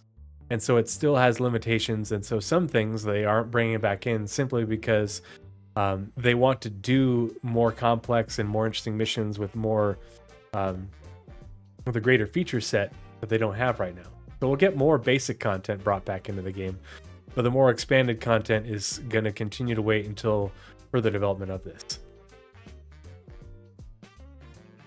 The mission building tool CIG is using must be 12 years old. Yeah, it's they refactored the mission system that they already had, that they've been using for years. And all they did was refactor it to make it compatible with static server mesh. So this is basically almost rebuilding it from the ground up to make it, much more functional, much more compatible, much more performant. It has to scale with dynamic server meshing. This is one of the mission system is a service that has to scale with dynamic server meshing. Right now it doesn't really have to scale with static. It just has to allow for us to be able to transition from server to server with missions and pick up missions from server to server. But yeah, the what they can do with it is much more limited compared to what they want to do with it. In pursuit of the team's goals of unifying the overall scripting tool language, they also began working on the design of the new entity scripting UX. Yeah, a lot more plug and play, a lot more modules, a lot more functionality for the mission teams to allow them to make content quicker, but also to make more complex and interesting content. Animation throughout August. Game Intelligence Development also continued to fix some small bugs and worked on some features requested and suggested by the game designers to improve StarScript. Animation. Throughout August, Animation worked on improvements to the Copion as well as new creatures. New creatures. Can't wait to see it. I think we're going to get the Flat Cat. If you saw in the loading screen in game, They talk about the flat cat, a new flat cat craze. I think that's a hint. I think we're gonna get the flat cat, and I think we're gonna get a flat cat that we can have in our hangar, as well as like something that you can put in your hab. I think it's gonna be something, and we can interact with it, feed it. It'll follow us around our hangar. I'm not ready to bring it on my ship because ships still blow up a lot. I get emotionally attached to pets, but that's my copium prediction. Animation, they also created assets for the upcoming med gel dispenser, which we have seen, and made a pass on death reactions to ensure they appear as expected. Some of them are death reactions, so reacting to death, I guess, or are they talking about death animations when NPCs die? Because man, some of them like are really drawn out. It's like an old Western movie.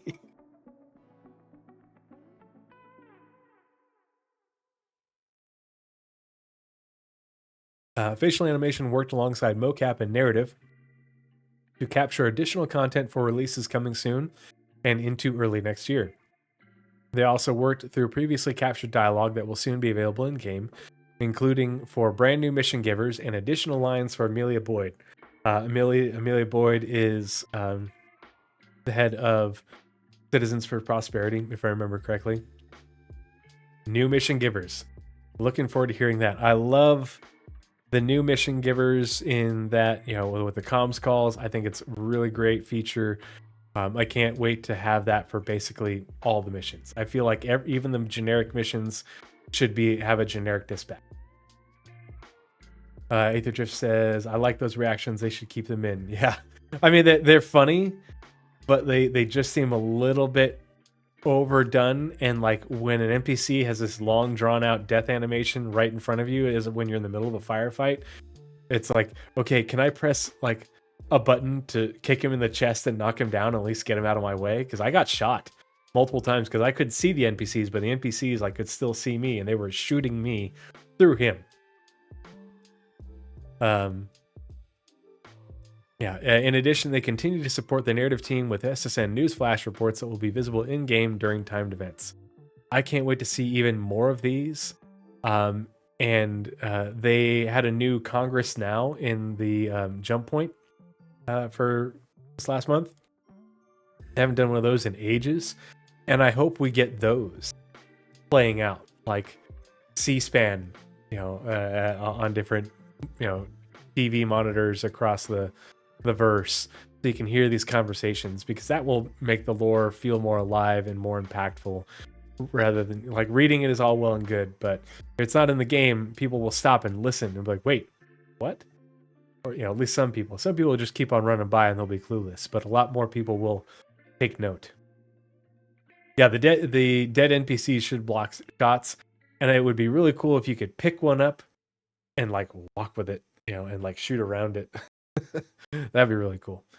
Art characters. The last month, the character art team progressed with armor for a new gang and supported. Okay, again, we talked about Nyx. So narrative last month. Also, the team began filling in additional details for an upcoming location, honing specifics to help further guide art and design as they populate it with locations and gameplay. And then the AI up there talking about populating or NPC populations at locations. And then now they're talking about a new gang. Well, is it going to be a new gang in Pyro? Like, are they finally adding some of the ones that were promised back into Pyro, and that's why we're going back into continuing the Pyro narrative? Or are they talking about the Moraine in Nyx? I don't know. And supported requests for subscriber flare items and CitizenCon Direct. Ooh. Wonder what we're going to get for CitizenCon this year. They also continue to work on variants for gameplay rewards and store items. The concept art team started the exploration phase for new heavy armor. But I want more of the utility armors. I love those. Pile them up and use them like sandbags. Yeah. Art ships in the UK. 3 unannounced ships progress through August. All are currently in various stages within the gray box phase. One is approaching its final review for gray box. One is receiving improvements to component accessibility, and the other recently entered following its white box gate review. So just started gray box. For announced ships, the Anvil Paladin progressed into the Lot 0 stage, having had feedback from the gray box gate review action. The exterior, which was slightly behind the interior, has now caught up, allowing for further refinement between the two. I think it's pretty much a done deal that the Paladin is coming at IAE, which was not on my bingo card for the beginning of this year. I own one. I love the look of it. I didn't think I was going to like it as much as I am liking it. I think it's going to be really fun for escort missions, but also just because you've got suit lockers and storage and stuff. So I think it'll be good for, small group, you and a buddy or two FPS missions. You go down, you fight off some ships to get to the location, and then you hop off and do some shooting, and there you go. Interesting escape pod placement. I'm looking forward to seeing those finally in game. I think with engineering and Maelstrom coming in the next year or so, and probably in basically next several months for engineering, next couple quarters, but Maelstrom next year probably. I hope to see them return to working on escape pods and refactoring the ships that have them, that need them updated, but also making them work. Because if our ships get disabled, we need escape pods. And whether you jump into the escape pod when you're out in space, what functionality they have.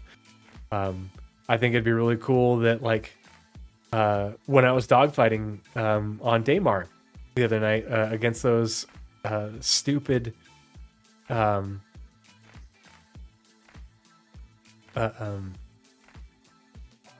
NPC prospectors, I soft deathed 3 of them, and they all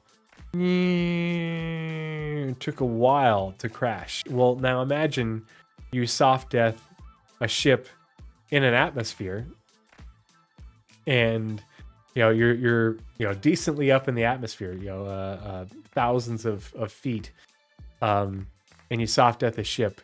Well, in one of those, in space you don't stop. I think we're probably going to cheese it so that you do. I don't think they're going to turn off whatchamacallit. I think it'll have you slow down, because people, they'll want the ship to stop so you can board it and everything and salvage it and such. But I think it'll be really cool to see escape pods popping out of multi-crew ships when you soft death them in atmosphere. You soft death them, and then 15-20 seconds later into this several minute long death spiral, you see the escape pods pop off, and they fall down to the earth and maybe pop a chute in the last couple hundred feet or whatever, or they do a little thruster animation or something. That would be a super cool looking mechanic, especially if you're hunting a bounty and you have to track down the escape pods and then find your bounty. And maybe you kill a couple of them because there's crew in this one, so now I need to go back to the other, find the other one and scan for it and go hunt down the bounty, track them through the forest. I think that would be really immersive and cinematic and just an incredible experience. And CIG can do it. That's absolutely within their remit. Yeah, jump pack. The Kruger L-21 Wolf was released, with the team excited to see the reception of the new ship. They also continue to bug fix issues found during the release, such as the glass shader being excessively worn, alongside implementing the component base. The Drake Ironclad and Ironclad Assault progressed toward their white box reviews, with the team finalizing the asset kit that will be used across this and other Drake ships. I'm definitely calling it, have been for a while, Ironclad and Ironclad Assault at Drake on next Invictus launch week next May. One of those will be really cool additions. I know a lot of people are probably still salty about the Liberator and lack of progress on that, but I think they'll probably pick up the Liberator again next year would be my bet.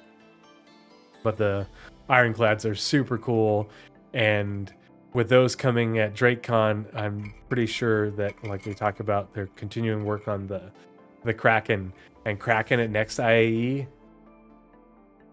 8 years later.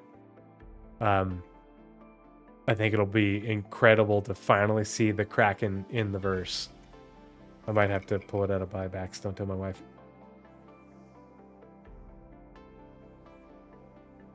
Just cuz.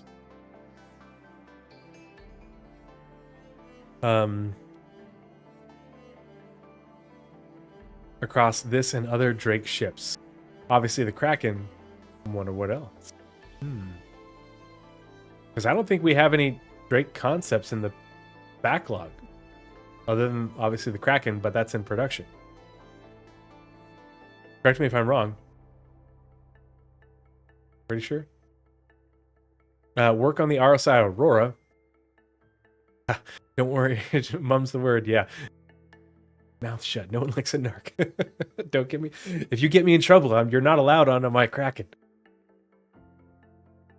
Yeah, the Aurora will definitely be back as a game pack, and I wouldn't be surprised if since they started this in August, September, October, I wouldn't be surprised if they got this work done in time for IAE. I think that's something that they're shooting for. Looking forward to seeing what other updates they make for the Hammerhead to bring it up to current standards. What other things that they have to update and review.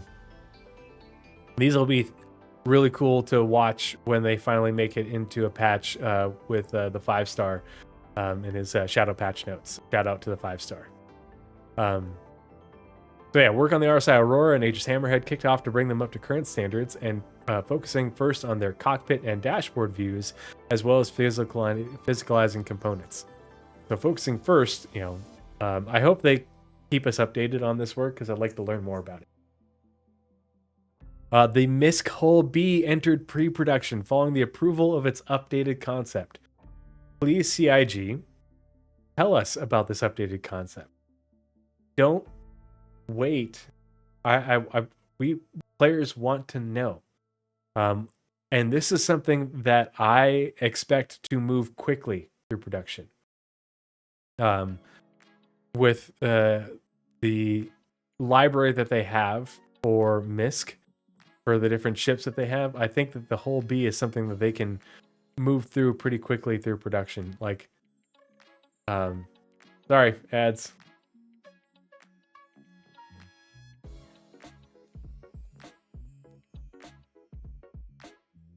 I think it's going to have some difference to the Hull A, but a lot of the same, the same materials, same, internal bits and bobs and such. But I think there's enough MISC that they can use this essentially to further build out their MISC kit. Leading up to maybe the Odyssey going into production. Not yet, but maybe next year. I could see it. But I know there's a lot of Hull B owners that are excited to finally see this going into production. I think it's about time. And I'm very curious to see what the new concept, because it's an old concept. And it's, yay, another ship from the backlog going into production. Hell yeah. In North America, the RSI Apollo and Triage, or Medevac and Triage, fix the spelling, CIG, or at least give me a paint with the right spelling, continue to prepare for release, with testing and bug fixing being the focus. Ships also supported the gameplay teams with medical gameplay adjustments. So putting the updated beds into different vehicles. I know the Idris right now still, it's unable to initialize carp. It's a lot bigger than a Hull A. It's a lot more cargo. And it's a multi-crew ship. but it's, what was it, 384 SCU versus like 60? Yeah, it's 5 times the cargo. I mean, it's not a huge ship or anything, but it is, a multi-crew ship. And so there's gonna be some changes. Plus, way back when they had wanted to have it be able to land with its cargo, and they can't do that with 4 spindles, so is it gonna have 3? How's that gonna work? We don't know. But they've approved the updated concept, so they've gone through and done a concept white box, and so now it will enter pre-production and start going into its white box phase. Yeah, I think it's that size range is a good little niche. It'll have a good little niche to fill. Yeah, ships also supported the gameplay teams with medical gameplay adjustments. So updating the beds that are in different ships to the current ones, so they have slots to slot in the Medigel containers. Some of the team then moved on to a related but unannounced ship. So another medical ship for sure. Guaranteed.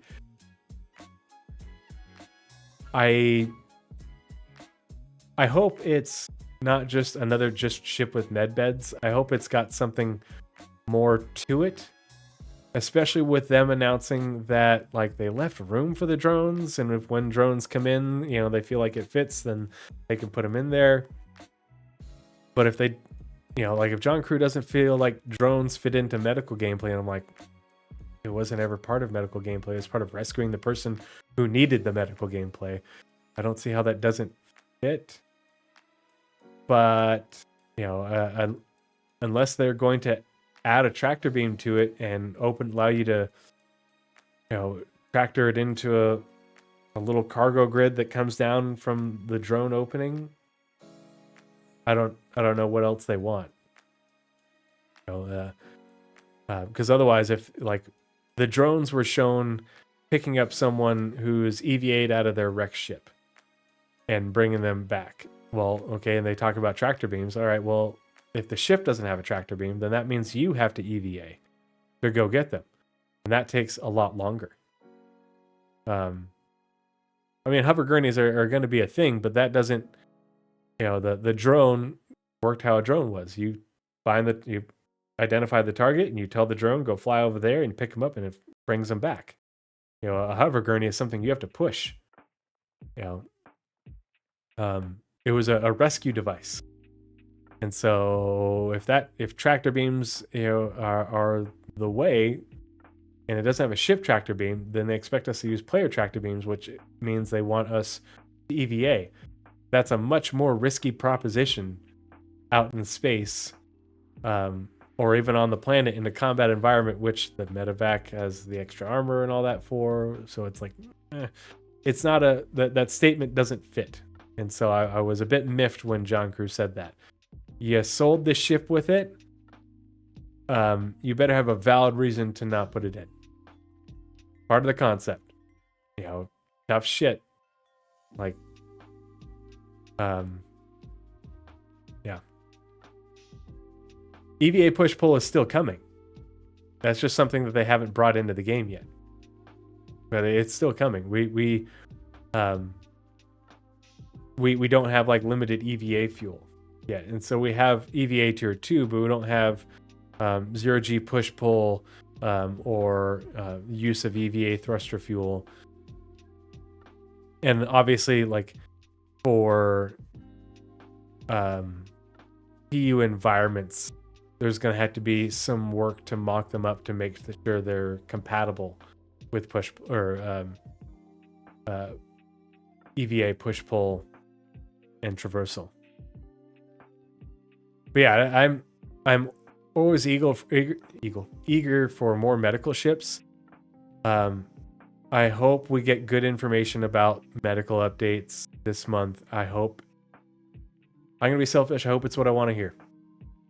I hope that they are moving in the direction that was always intended. This first step that they've been talking about in leaks, I mean, it's a small step. It's something, but I totally get why, because we're still not ready for a really punishing game.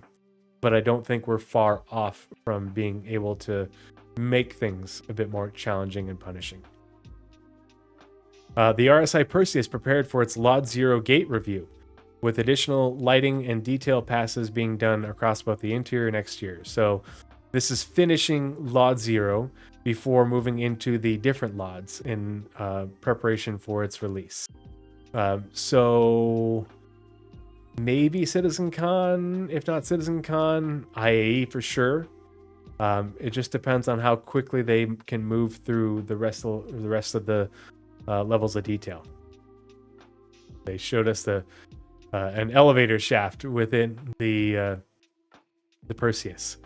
The Drake Kraken's pre-production phase continued too, and that's it for the ships. All right, community. Yeah,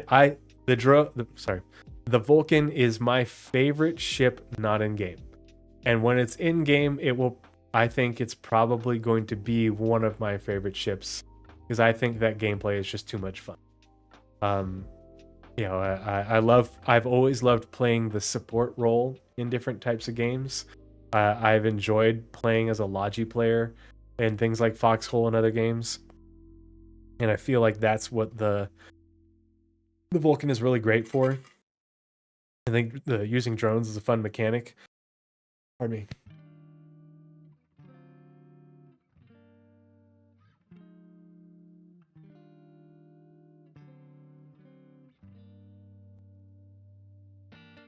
Plus, the Vulcan has VTOLs, quad VTOLs, and that just makes it that much more lovable to me. Throughout August, the community team continued to capture community sentiment, track feedback, and relay it to the development teams, ensuring that player input continues to inform future updates.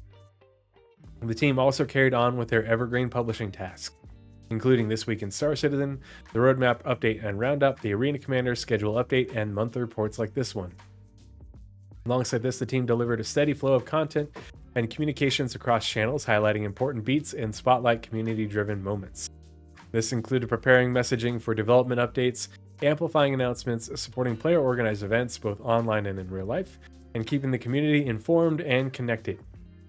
I'm very much looking forward to our Boise Bar Citizen watch party at the pub that we like to meet up at. It's going to be a lot of fun. Looking forward to seeing everybody. It's going to be great to have that the week after I get back, or a week after I get back from being away for 3 weeks. So it'll be a good way to cap off the next few months starting in October when I finally don't have all this extra army and civilian job stuff weighing me down.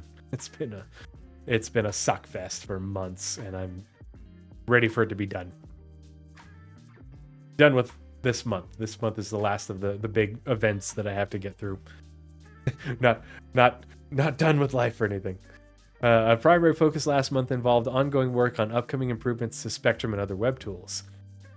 The team collaborated closely with colleagues in Montreal to revisit the suite of applications available on the website, ensuring they remain effective, intuitive, and aligned with player needs. Further, the community team supported Ship Showdown 2955, which began with creative submissions rallying behind the player's favorite ship. A dedicated contest was also hosted during this phase. The community once again exceeded expectations with their creativity, and the team showcased the top submissions as the battle transitioned to live voting in head-to-head matchups. The live showdown commenced with an announcement of the top 16 vehicles. The team celebrated each phase of the competition through the Elite 8 and Free Fly, the Final Four, and ultimately the RSI Polaris as the Ship Showdown 2955 champion. I wonder what... I think Ironclad is probably going to be the winner next year. I think it's probably going to run away with it. Question is, will they just say Ironclad, or will they make you pick one of the two variants? Community also supported the release of Alpha 4.3 Dark Territory, including publishing an FAQ on the sprawling new Onyx facilities. The patch also marked the flyable release of the Kruger L21 Wolf, which was accompanied by a comprehensive Q&A. Preparation for CitizenCon Direct 2955, scheduled for October 11th, 2025, is well underway. As part of the lead-up, the team kicked off a machinima-style video contest that resulted in many incredibly creative submissions, with the top videos set to be showcased during the event. Key members of CIG staff will also be attending CitizenCon Direct watch parties across North America and Europe to experience the event live with the community. Finally, the Bar Citizen World Tour continued with 2 stops in August, Gamescom in Cologne, Germany, and PAX West in Seattle, Washington. Core gameplay, the biggin. Throughout August, the core gameplay teams were heavily involved in the Alpha 4.3 release, though they also made significant progress across many large gameplay systems. The team's focus continued on freight elevators with further fixes to the issues that put them into an unusable state, as well as improvements to the debug tooling. They're continuing to look into a large range of other widely reported issues, such as unreliable medical beacons and physics exploits.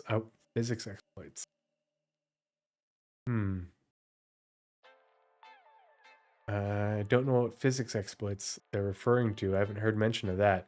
Obviously, know that we know the med beacons are broken. Hopefully, they make it back. We'll see. If not this patch, hopefully in October. Man, that would suck if they didn't make it back. I mean, I don't do them, but I know a lot of people do.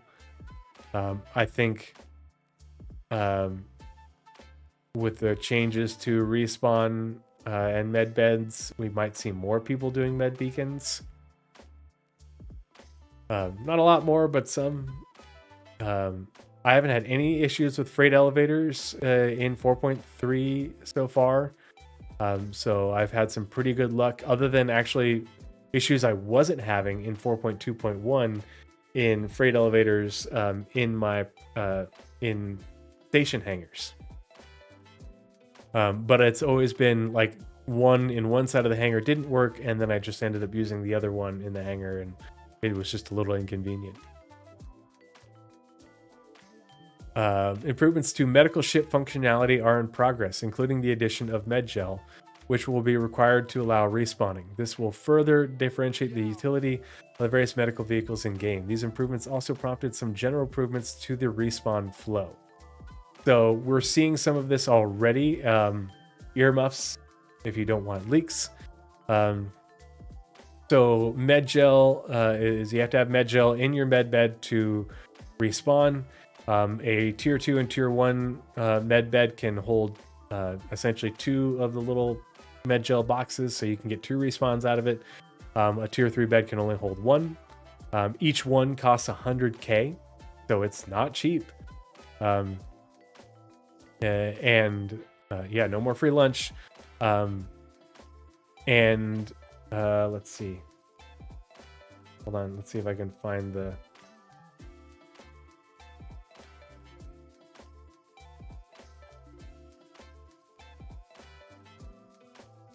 hold on.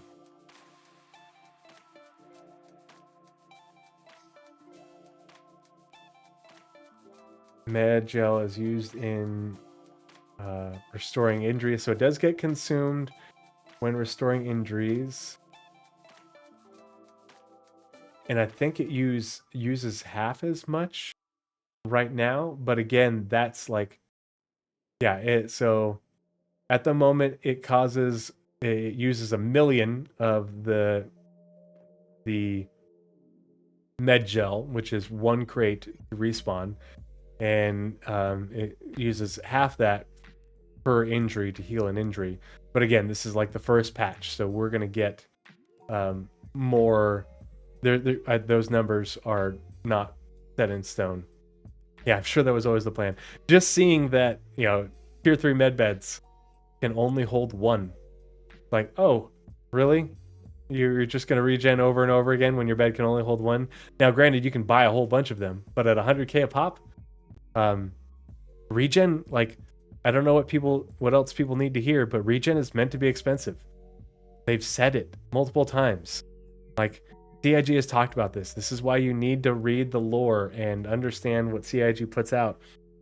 These people are constantly arguing with me about this, and I'm like, you don't know what you're talking about. And they're like, well, I watched so and so talk about. You didn't even read the Lore Maker's Guide to Regeneration, much less the dozen other posts about regeneration that they put out in Lore Maker's community questions and different lore bits.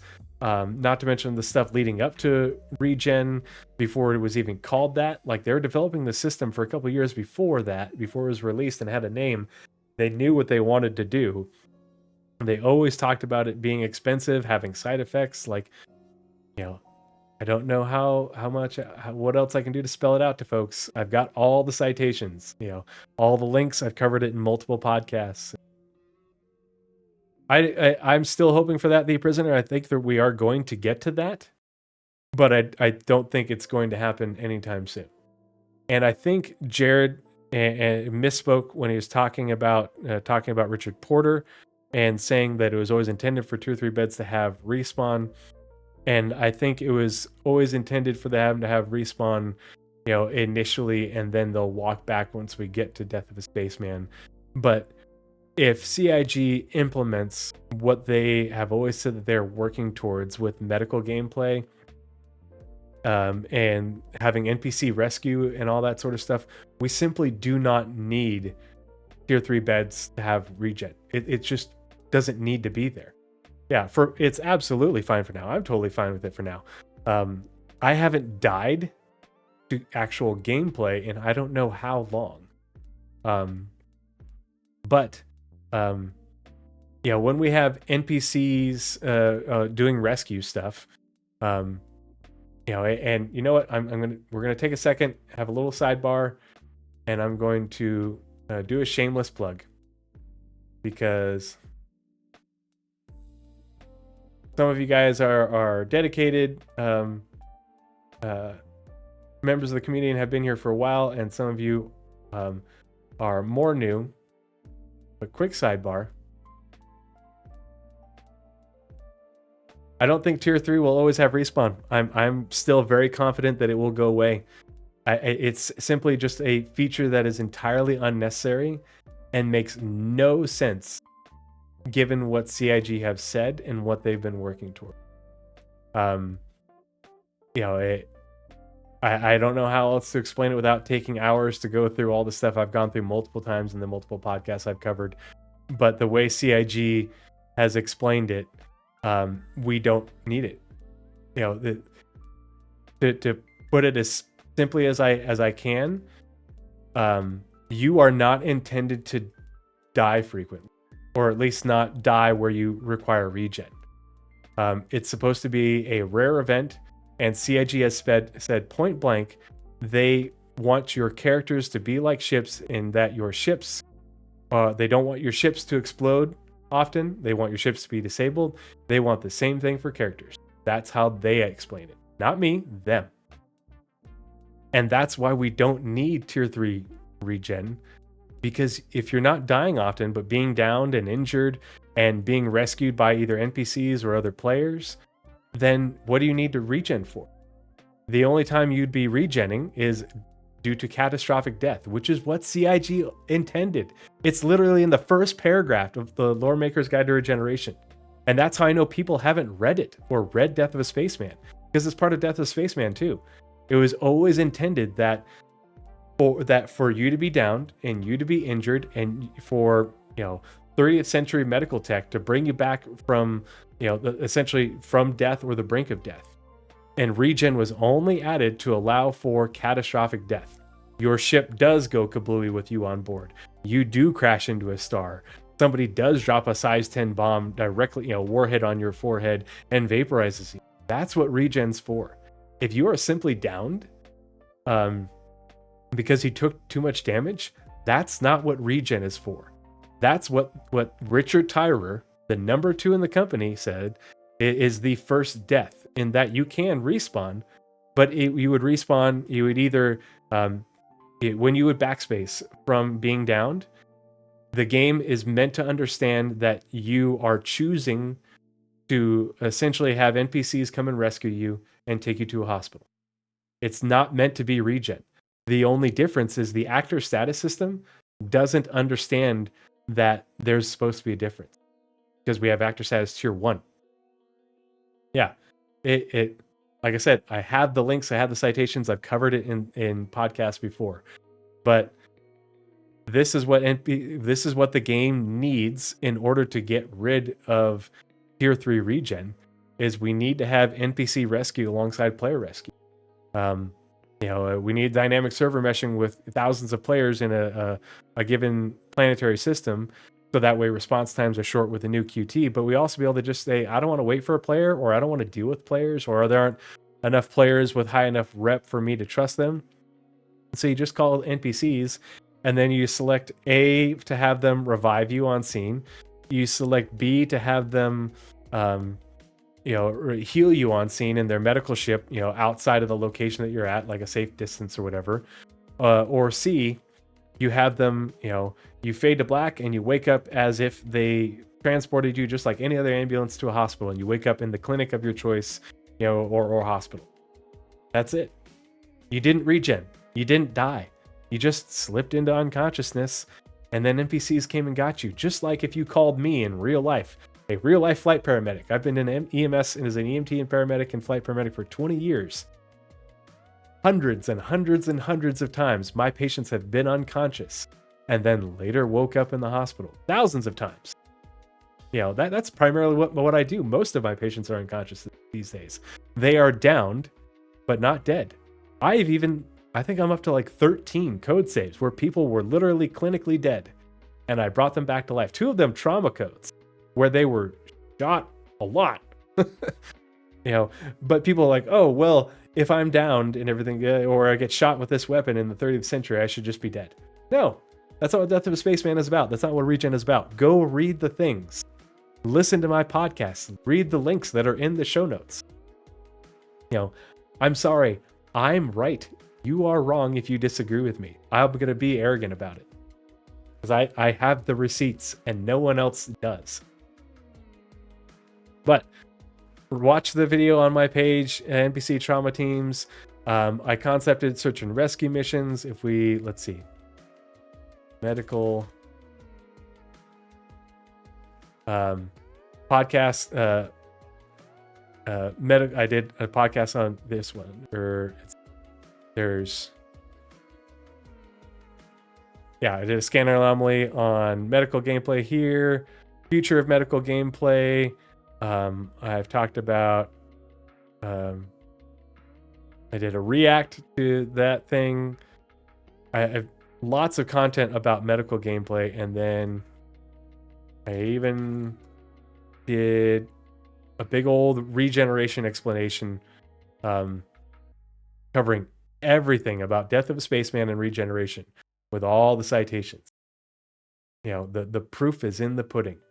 But people don't understand that this is the way the game is designed, where you have the 3 deaths, essentially, like Richard Tyler and Chris Roberts talked about. But the game doesn't have, actor status doesn't let that happen right now. We don't have that choice. We have 2. We essentially have 1 death. That's it. And so that's what Death of a Spaceman is. That's what we're working towards. He does like punishing games. I don't think it will be as punishing as he initially wanted, which is why we have regen. I think the big thing that people also don't understand and get upset about is the whole medical beacons. Everybody's been, lots of people have been burned by medical beacons. Thanks, Captain Zank. And if you want, do you want to know more? There's lots. And so if you're bored, if you've got time at work and you want to listen and learn more, if you like to read, each one of my podcasts on my YouTube, you can go in the description, find the show notes, and it has all the links for everything that you could ever want to know. But that's the problem, is so much of this information is written down on the website or was in episodes of like Around the Verse and stuff that people just fell asleep on because Richard Tyler and Chris Roberts just went off, and people, zoned out and didn't hear the details like I do, because they don't obsess about this stuff. But that's the thing, is we don't have any of this stuff yet. The game doesn't support it, but we do have a whole bunch of things in the game that are broken as fuck that make people think that we will never get this. And it's like, well, Yeah, we will. Eventually we're going to. Just like eventually we're going to have ships that don't go kablooey all the time. We already have that right now. I've been soft deathed a lot in the last year. But it's going to be even more when we get Maelstrom in engineering. It's the same thing with the iterations on actor status, with implementation of Death of a Spaceman and all the things that go with that. We have medical tier 0. We don't even have medical tier 1 yet. We have no healing gameplay. We have push button, and soon we're going to have push button to use resource. There's no gameplay. And so that's what people don't realize, is that it's intended to be so much more. But I digress. Sorry. I apologize for the distraction, but I hope that if you are curious, that you'll go check out the content. You don't have to listen to all of it, but if you want to learn more, listen while you're at work or while you're driving. Check out the links. If you have questions, hop in the Discord. I will happily point you in the right direction, because I have all this stuff in Google Docs for that I can easily pull up. But there's a method to my madness. And share it. Share my NPC Trauma Teams video. I want that in the game. I want that for everybody. I think everybody would be so happy. Especially if you remember on, was it 1 or 2 roadmaps ago, where they said NPC or AI, whatever, dropship reinforcements is coming back and being introduced to Pyro, hopefully being reintroduced to Stanton as well, if they've got it all working again. That's one of the core pieces of tech features that I think that they could use for NPC trauma teams. That and spawn closet are all you need for a trauma team now, with the NPCs being able to come out of the dropship. Well, instead of they're coming out and shooting at you, it's a Cuddy Red or a C8R, and NPC medic comes out and runs over and revives you, or runs over and drags you and puts you into the bed and heals you. And then, 2 minutes later, 2-3 minutes later, you're back to playing the game, rather than doing tier 3 regen, or worse, respawning at a space station however long away. That's what the game needs. If people want to remove friction, give us NPC trauma teams. It's part of the lore of the game, just like NPC security. I think you were saying we need to get rid of the basic option on the med gun. I think we have the basic option right now, because I don't know if you guys remember, but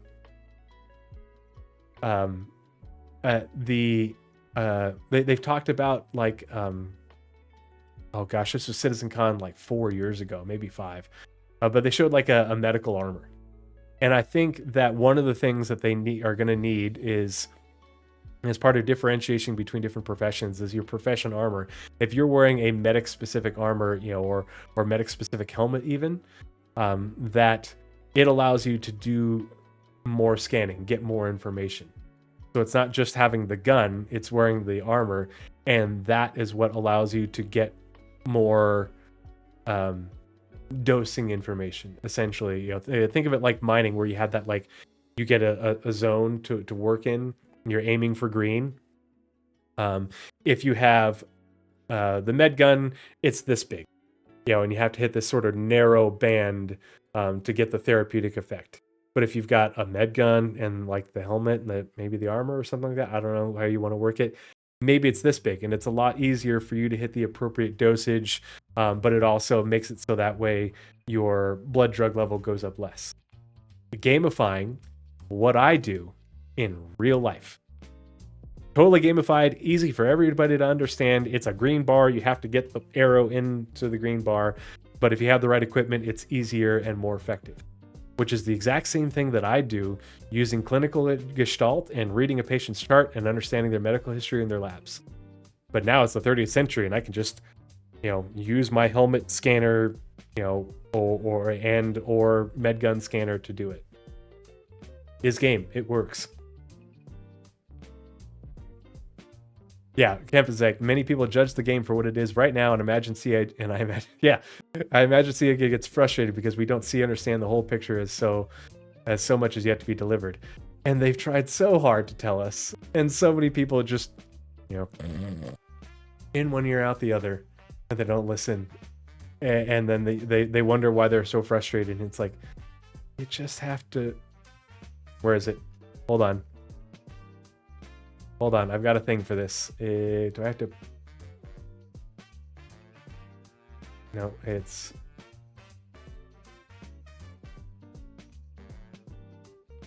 How do I do it?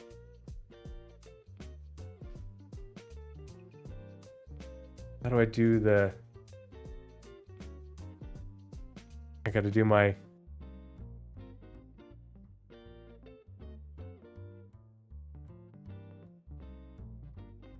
Do you motherfuckers read? No, you don't. Did that have an echo for you guys? It was echoing for me.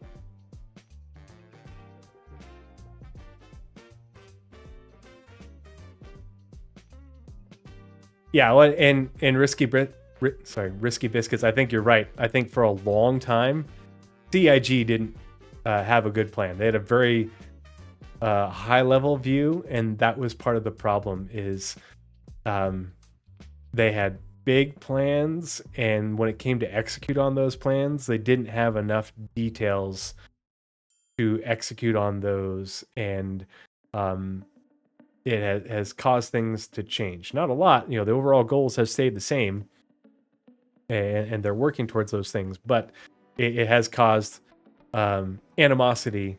And I think you are right, because a lot of CIG, they haven't had they've had a clear vision from the 10,000 foot view, but when you try to get closer, it was a lot muddier. Yeah, it did echo for you as well. Okay, good to know. I have to figure out how to make that not do that. Thank you for letting me know, Boy Named Doll.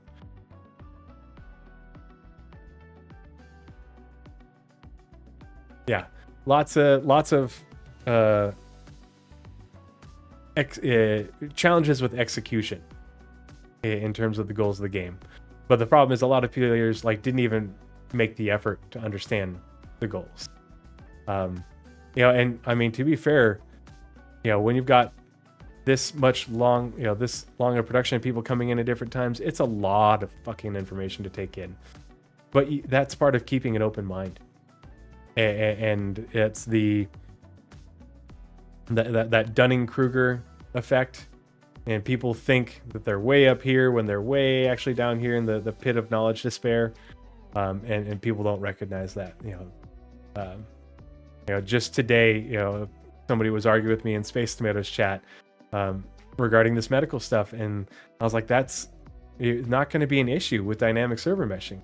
He's like, what are you talking about? The dynamic server meshing, we're still going to only have this many players on a shard. I'm like, no, dynamic server meshing is meant to scale up the replication layer and the shard numbers, dramatically, orders of magnitude more, so that, and he's like, no, it's just about scaling servers. I was like, you don't know what you're talking about. I am telling you, that's not how it works. And, but people don't know.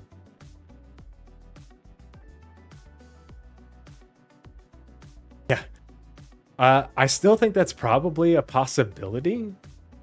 I'd love an ultra zero to hero option, but I don't think it's anytime soon at all. But yeah. Sorry, let's get back to the monthly report, because we still have to finish core gameplay. Long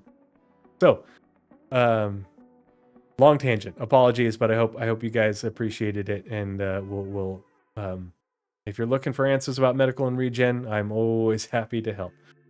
So the devs are working to close out the functionality required to support a new creature's unique behaviors and attack moves. I can't wait to see what the new creature is. I think because we're going back to Pyro, I wonder if they're bringing in the Pyro Whip Crab. That would be super cool. I'm looking forward to getting eaten by that thing. The engineering screen was then updated to show the rate of heat change for components and various bugs. This is a very important thing for not only for engineering gameplay, because everybody turns off their coolers right now. Not gonna be able to do that soon. Ooh, yeah, the Boreal Stalker. Yeah, I want to get Wookiee slapped by a Boreal Stalker so hard that like it makes you ragdoll like 30 yards away or something. Just absolutely ridiculous. And I want to hear my neck crack. Yeah.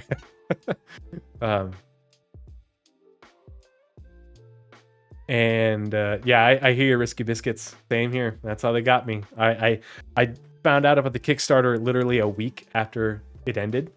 But you know, I watched all that stuff. I was like, oh my god. Yeah, here we are. So old.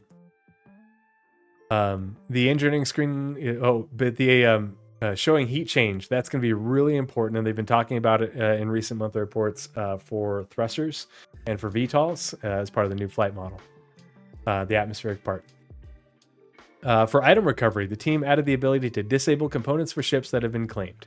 Additionally, items that will now display a timer until they become bricked after they've been claimed by the original owner. This is also displayed to the player as part of a notification when an item is bricked and a player attempts to use it. So I know I saw some people getting upset about this and not being able to use these things, but you have to read the entire monthly report because they talk about this in the economy part where, you know, right now you don't get crap for selling components, and so there's almost no point to it. And it's something I really enjoyed doing. I have no desire to hole scrape and hole munch.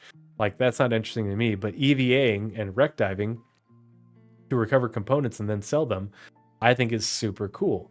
That's, you know, you go in there, you grab the components, you pick up the loot from the lockers and stuff, and maybe some, you know, crates of stuff in the cargo hold, and then you know, go on your way and you leave the husk, you know, the hull of the ship there for someone else. But that's coming back as part of the economy work that they're doing, and I'm here for it. This is also displayed to a player as part of the notation when an item is bricked and the player tends to use it. So we'll still be able to sell it.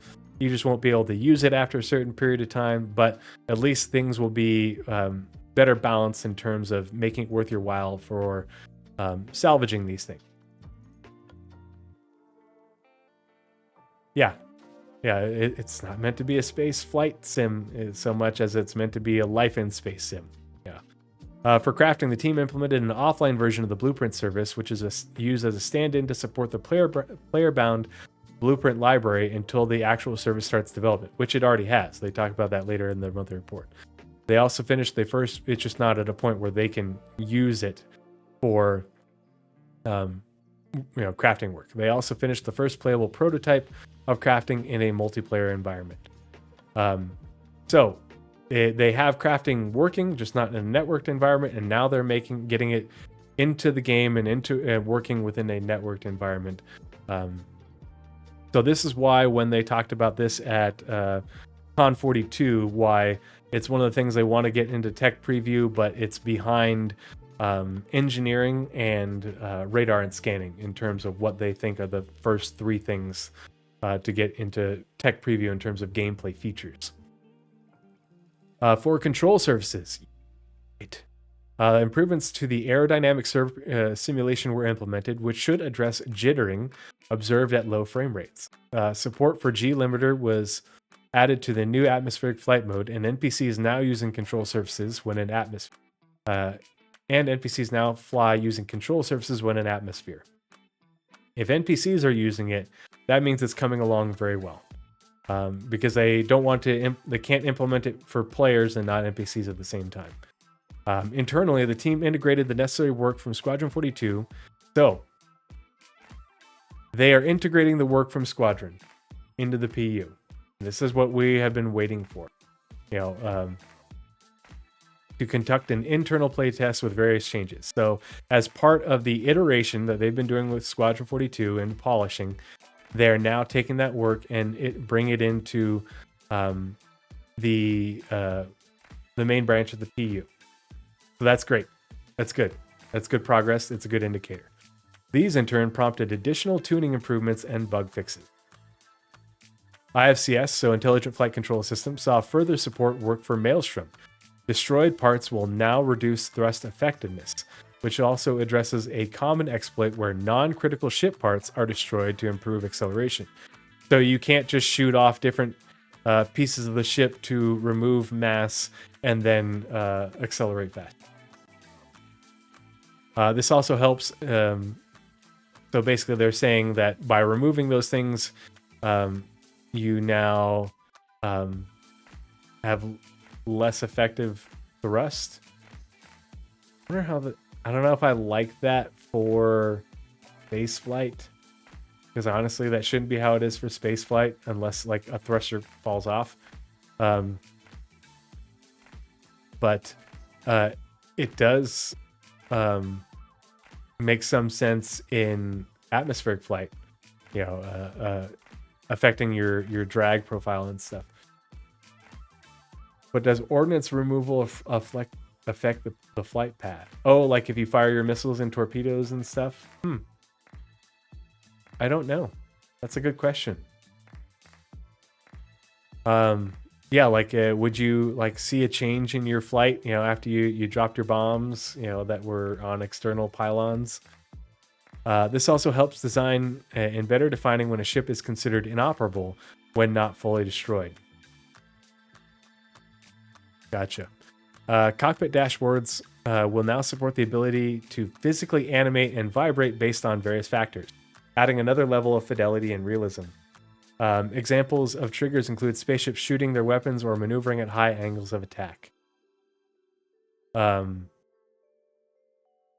so you're riding the shutter is what we call it for helicopters, like in atmosphere, and your ship is shaking, or the thrusters are firing really hard in order to do a certain maneuver, and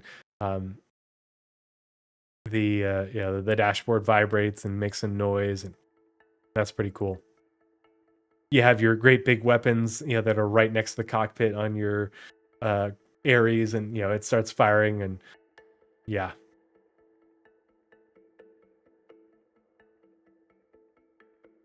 Yep, yeah, even down to components. Yep, I remember John Crew talking about that. It just seems like they're saying that it will reduce thrust effectiveness. So I don't know, like it's kind of confusing the way they worded that in relation to what you guys are talking about in chat, and I agree because I heard the same thing. So probably gonna need some confirmation on that and see what they really mean and intend by it. For quantum travel, please, for the love of God, get the new QT and like engineering cool and all that. Radar and scanning really cool, but more than anything, new flight model with new QT and all. They've not Tony, Yogi has said multiple times that the new flight model, space, Atmo, and new QT will all come together. It's a holistic system. But for quantum travel, the team worked on various bug fix and polish tasks, such as NPCs not being able to perform solo jumps. So they even have it in working where NPCs can QT. And being able to QT by themselves. So it seems like quantum travel is further along than the atmospheric flight model. And they have said that it's the atmospheric flight model that isn't ready for public testing, but the space flight model is essentially done as part of Squadron. Quantum interdiction saw further improvements to address the reliability of the system, especially in situations where new quantum interdiction fields appear or disappear after the initial jump has been initiated. Interdicted ships will also have markers on them to make them more obvious to players who are performing the interdiction. Now, I think one thing that would be really cool is if with interdiction bubbles, if they were a lot bigger, and instead of just pulling someone out of quantum, it pulled them out of quantum and to you. So they would cover up a much larger sphere of space. And based off like how far away would determine how close they bring them to you.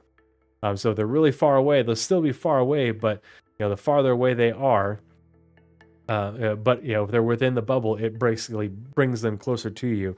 Yeah, and essentially the bubble could be, the size would be based off the size of your quantum interdiction thing. So like eventually we have bigger ships with them, more powerful ones with bigger bubbles.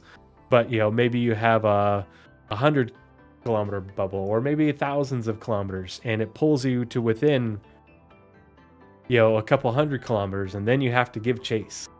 Because right now a little tiny bubble isn't going to do jack shit for the vast sizes of star systems and stuff. It needs to take up a considerable volume of space, but it needs to essentially lasso you, not pull you like right to the ship, but pull you to within, essentially not like gun engagement range, but hey, you've interdicted them, and now you have to get your interceptors out there to go get them before they can accelerate out of your disruption bubble, I guess. Yeah, weaker the fire. They can scale it appropriately, but I think that would be something that they could implement that would be really cool. Especially like you could make it dynamic, based off how much power you put into your device. So a stronger field pulls them in closer, but it's not as big. A weaker field doesn't pull them in as close, but you can make it a lot larger, and it's all based off of like gameplay for the person manning that station, because Lord knows they need gameplay. And power input and how much cooling you have. You run it for however long, and then you put it back. But more player agency, more player choice, more tactics. As well as incorporating the idea of having bigger ships. But then again, you've got this big ship with this big quantum interdiction bubble, and you're basically putting out a giant target for yourself that everybody's gonna fucking see. So lots of choice and consequence to it, as along with the whole wear and tear bit. That's what I would eventually like to see with quantum interdiction. Turret weapons are now prevented from firing when aimed at the host vehicle. So basically, instead of like going like that, it'll just go across, but it'll stop firing for that bit in between, so it doesn't shoot off a wing or a piece of geometry. It's almost like machine gun timing, firing through the prop on World War I biplanes. Yeah, it should make sense that it uses a tremendous amount of power. And like if you're only going to be setting up an ambush for a short period of time, you can, power it a lot more and use up that fuel and accept the wear and tear. Or if you're going to be sitting out there for a while, maybe you do something different. I don't know. Just give players more options and more choice. For radar and scanning, the team worked on various improvements and polish tasks, such as improved UI information about targets and better positioning of the scan information for very large targets. Again, they're hitting like all the feature work that we've been salivating over for like 2 years now, since CitizenCon 2023. But everything is getting very close, and so that's why I think the last quarter of this year we're going to be seeing multiple tech previews, to kick off next year with features getting released. And these features will be getting released in a much better state than if they had released in the state they were last year. A lot more polish, a lot more testing. And I think in the end it's going to be worth it. It's just hard being patient. Yeah. We need scanning for so many things. I mean, for me, I'm most excited about FPS scanning than anything. And I just need to practice more with vehicle scanning. I just don't ever have much reason to use it. And it doesn't really give you a whole lot of information now. But I really should play around with it more, just so I get more comfortable with using the keybinds on my sticks. But I want FPS scanning to scan all the different environments, for scanning caves. It's what's needed for FPS exploration. And we can, with that feature in, we can get so many more missions, and diversity of missions and gameplay within missions just by having that available to us and the designers. Transport also made good progress toward feature parity with the legacy transit system. Yes, the transport refactor, our trams, our elevators. Thank God. This is very important. It's a necessary feature for dynamic server meshing. We'll finish reading this in a second, but it's very encouraging to hear about this progress, along with them continuing to tell us they're working on dynamic server meshing. Yeah, I want to do the investigation stuff. Yep. Give me my investigation missions back and make them real interesting. This included bringing it at parity with the current behaviors for instance hangars, scripting support for design, and also making necessary preparations for dynamic server mesh. Part of this initiative involves moving away from interpolated movements to utilize the physics system, which saw a first pass implementation. Basically, the interpolated is kind of like what they use for QT right now, where basically it's just a series of teleports that move you along. And that's why it's so janky when you're riding trams and elevators. You get a whole bunch of stuttering and stuff. And now it's going to use the physics system. So it'll be interesting to see how much smoother that is.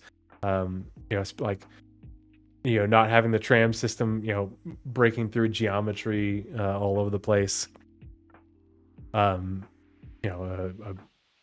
Elevator bugs. Oh god. Although I haven't run into one of those in a while.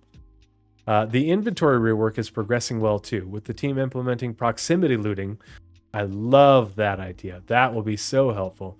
Not only for looting purposes, but also the inverse of storing. Not having to open up. Part of the crew, part of the ship. Hey, Octokami, thanks for the follow. Appreciate the support. Part of the crew, part of the ship. Part of the crew, part of the ship. Yeah, Risky Biscuits. And that's a big feature that I wanted to talk about with, when I was talking about concepting the finding derelict capital ships, like they've talked about for the Bengal, and assumably they could have done or could, hopefully will still do. I don't want to lose that gameplay. I think it would be a tragedy if they didn't implement that. And I think that they need to make it so that we can't buy or even craft these super capitals, that they have to be found. I think it makes much more sense, but I think it's also better because not making it crafting and not making it purchasable means that it's available and open to everybody. Because even if you're not finding the ship to have it for yourself, you find the ship and you sell the location. You find the ship and you go wreck diving for all the fucking loot. You find the ship and you salvage components off of it. You find the ship and it's an escort carrier, and sweet. There's 4 left, there's 4 tier 5 UEE F7As, F7A2s on there. Like, can you imagine? You don't have a mega org of thousands of people, but you've got an organized org with, maybe high dozens or a couple hundred, and you find one of these ships and you just swarm it and take the components and the loot and, some, ships from the hangar, all this stuff. Like, it would be the best loot in the game. All this tier 5 UEE military shit. And you found the fucking jackpot. And either you find it for yourself or you find it for someone else. The possibilities are endless, and it works for everybody at every level. That's those things, and the lore supporting it to say, hey, there was a big battle in, Virgil, Tiber or something, and multiple UE capital ships are unaccounted for deep in the system. Now everybody knows that, time to send an expedition out there to this dangerous system to try and find these, massive treasure troves. And some people will be fighting to find them for their orgs and keep them, and other people will be finding them to loot them, because it's the biggest loot box you've ever freaking seen. That's what I want. I don't want gameplay for mega orgs or a money sink for a whale. I think that that it's just going to become a hangar queen, or if they sell blueprints, a blueprint that they never end up using. I think that's a shit design, shit take, compared to Finding Derelict. Plus, Finding Derelicts makes sense with how they've described in the past, where the UE wouldn't let you keep it. You brought it to UE space, and if you're a lawful player, you sell the location back to the UEE, or you rehab it and you fly it back to the UEE, and they give you all the UEE script, whatever, to buy tier 5 blueprints for Polarises and Idrises, and F8Cs and stuff. Like, that's how you get those things. You this giant cash cow, this super capital that you brought back to the UEE, in their way of saying thank you is giving you, the currency in their little essentially guild store to buy the really good shit for your org. That's how lawful orgs use it, if they can't keep it in the UE. An unlawful org's like, all right, you can get it, but everybody's going to be trying to track you down in Pyro or Null to take it, and now there's a bounty on you, and all those lawful orgs are going to be coming after you to take it and then return it to the UE so they can get their reward. Like, sorry, should have saved all that for the next podcast, but I think it's a way better gameplay content idea than blueprints and selling it and crafting. Fucking dumb. I love the look of the new inventory. There's a lot more functionality. Yes, this is cluttered, but it's just cluttered because they're showing everything all at once. All these things aren't going to be on screen at the same time, but it's also much more readable. It's much cleaner. It's using a refined building blocks UI, so it'd be a lot more performant. Right now, the UI really chugs compared to everything else, and it shows. But then having looting from multiple inventory containers also means that you can interact with, exactly, the filters are off. But also you have several of your own crates around you in your ship, and okay, this is my crate for ammo and supplies, this is my crate for weapons, this is my crate for armors.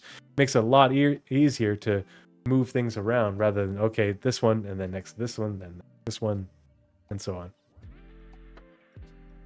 An upcoming event was given additional support to improve existing mission archetypes and better support mission availability scaling. It'll be interesting to see what it is. Probably October patch. So here's the economy bit. This is pretty interesting. Last month, the economy team progressed with a new iteration of the economy based on data they recently gathered. So there's going to be a bunch of economy changes in the not too distant future. They're currently looking into changes to the buy and sell of FPS weapons, armor, and consumables. So I think it's going to be much more lucrative to sell loot, which is great.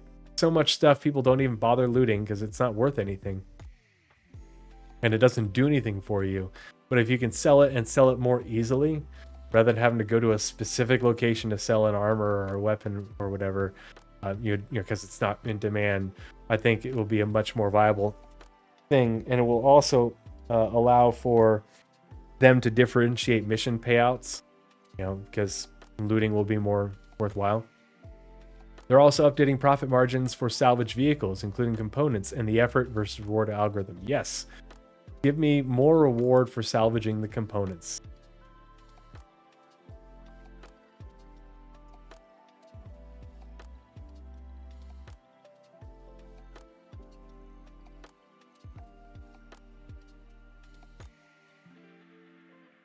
I'll wait for a second.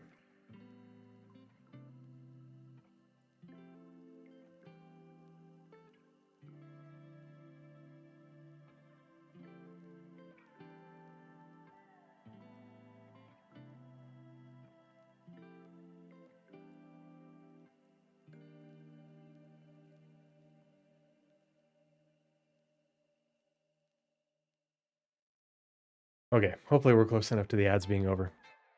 Mission design. The mission team worked hard toward the release of Alpha 4.3, including the new AST Onyx facilities. They also continued their initiative to improve the mission generation system to help ease the current pain points that affect both the mission team and players.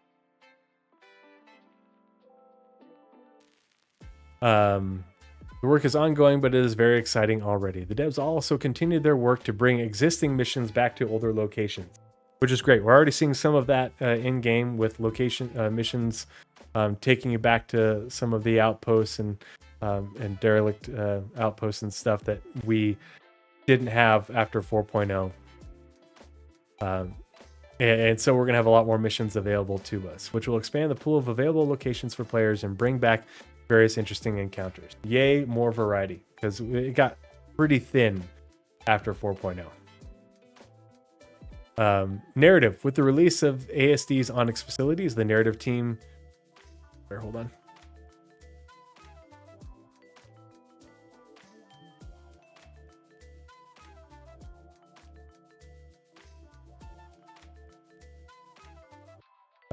The narrative team turned their focus to polishing the next round of content that players will discover there. The team also wrote and captured several new mission characters that will make their debut later this year as they continue to focus on improving storytelling across Star Citizen. Yay. It's such a great initiative. I love the mission givers, and like the more of that gets introduced, basically, replace all the generic missions with mission givers, even if it's the same one over and over again. It's better than just reading it. I am enjoying it. This month's performance capture session also saw the return of an already released character to pick up some additional lines. Ooh, I wonder who it is. While not yet captured, narrative began writing new scripts for NPCs to help flesh out the lore of specific areas in the game.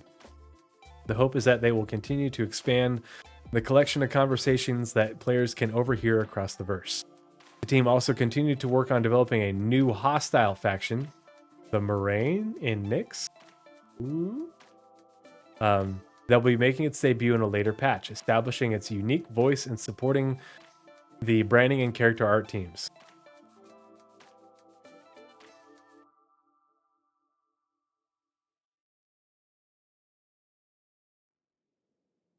No, Risky Biscuits. I'm saying we shouldn't be able to craft these super capitals.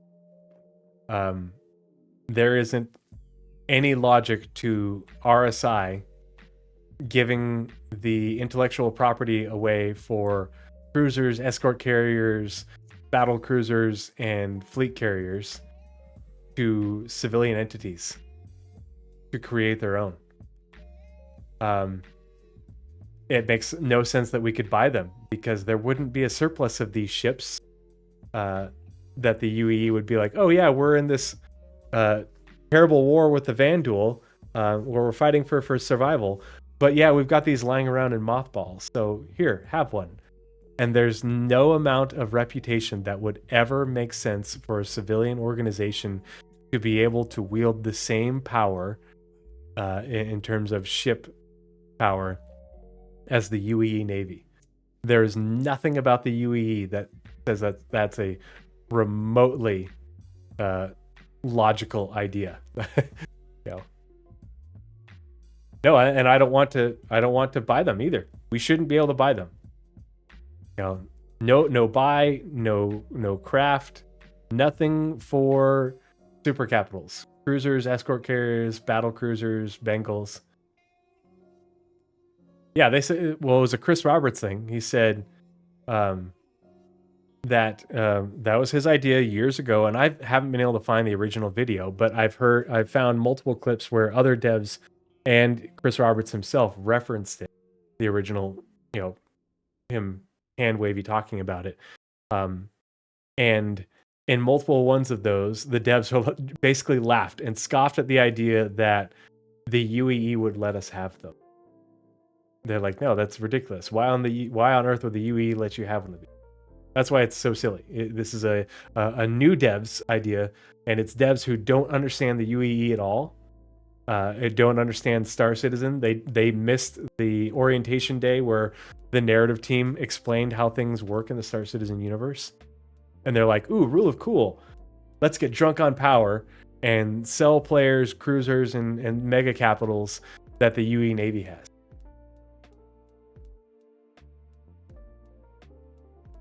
The UE is in charge of, human space. But again, why would why would the UE let us have their super capital ships? Why would they let us challenge their power? That's why the devs are like, no, they wouldn't let you keep the derelict Bengal that you found. If you brought it back into UE space, like, yeah, they might go after you. You know, but yeah, they wouldn't let you, if they brought it back in UE space, they'd come after you. But you know, if you didn't bring it into UE space, you'd be fine. There's lots of non-UE systems, and that was the idea, is that you just didn't bring it into UE space, but you could have it. And essentially, that was the equivalent of station warfare, because they're meant to be persistent. They don't blow up. You just have to capture them, you know, and you could disable them to board them and then capture it for yourself, and then you have to repair it and get it moving again. I don't know about the Gold Horizon stations. That's really interesting, because originally that was the idea, fixing the Gold Horizon stations, and then they said no player-owned stations, and now we're having player-owned stations, but you build them. No, 1.0 is not part. There is no us being part of the military in the UE in Star Citizen. We are all civilians, and then you gain citizenship, but we are not in the military. Yeah, only in Squadron. That's the thing is, you know, we are not part of the military, and so there's no rhyme or reason to us having these military super capitals. Now, and that's the other part of it, is the narrative team wrote very explicit lore explaining why we have the Idris and the Javelin. The Idris is an old ship that the old models, they mothballed, and then they sold them off, you know, while they're, you know, building the newer flights of them, and then they got permission to make a civilianized version. That's what we have. The Idris P is a civilianized version of the Idris. And the Javelins that we have are all meant to be old flight Javelins that were decommissioned and then sold as part of the militia mobilization initiative. The Javelin is a nearly 300-year-old design. The Bengal is like 80. And so there's a stark difference between selling old Javelins and old Idrises or new production Idrises, because the old Idrises were converted into the Idris P model. There's a stark difference between that, selling old mothballed things that were decommissioned, and selling ships that are new production and orders of magnitude more powerful.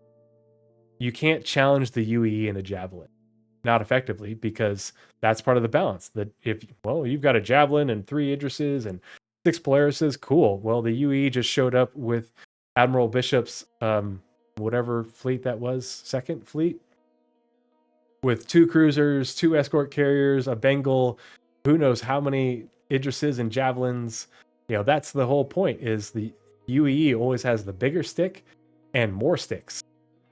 But now, if players have the same level of sticks,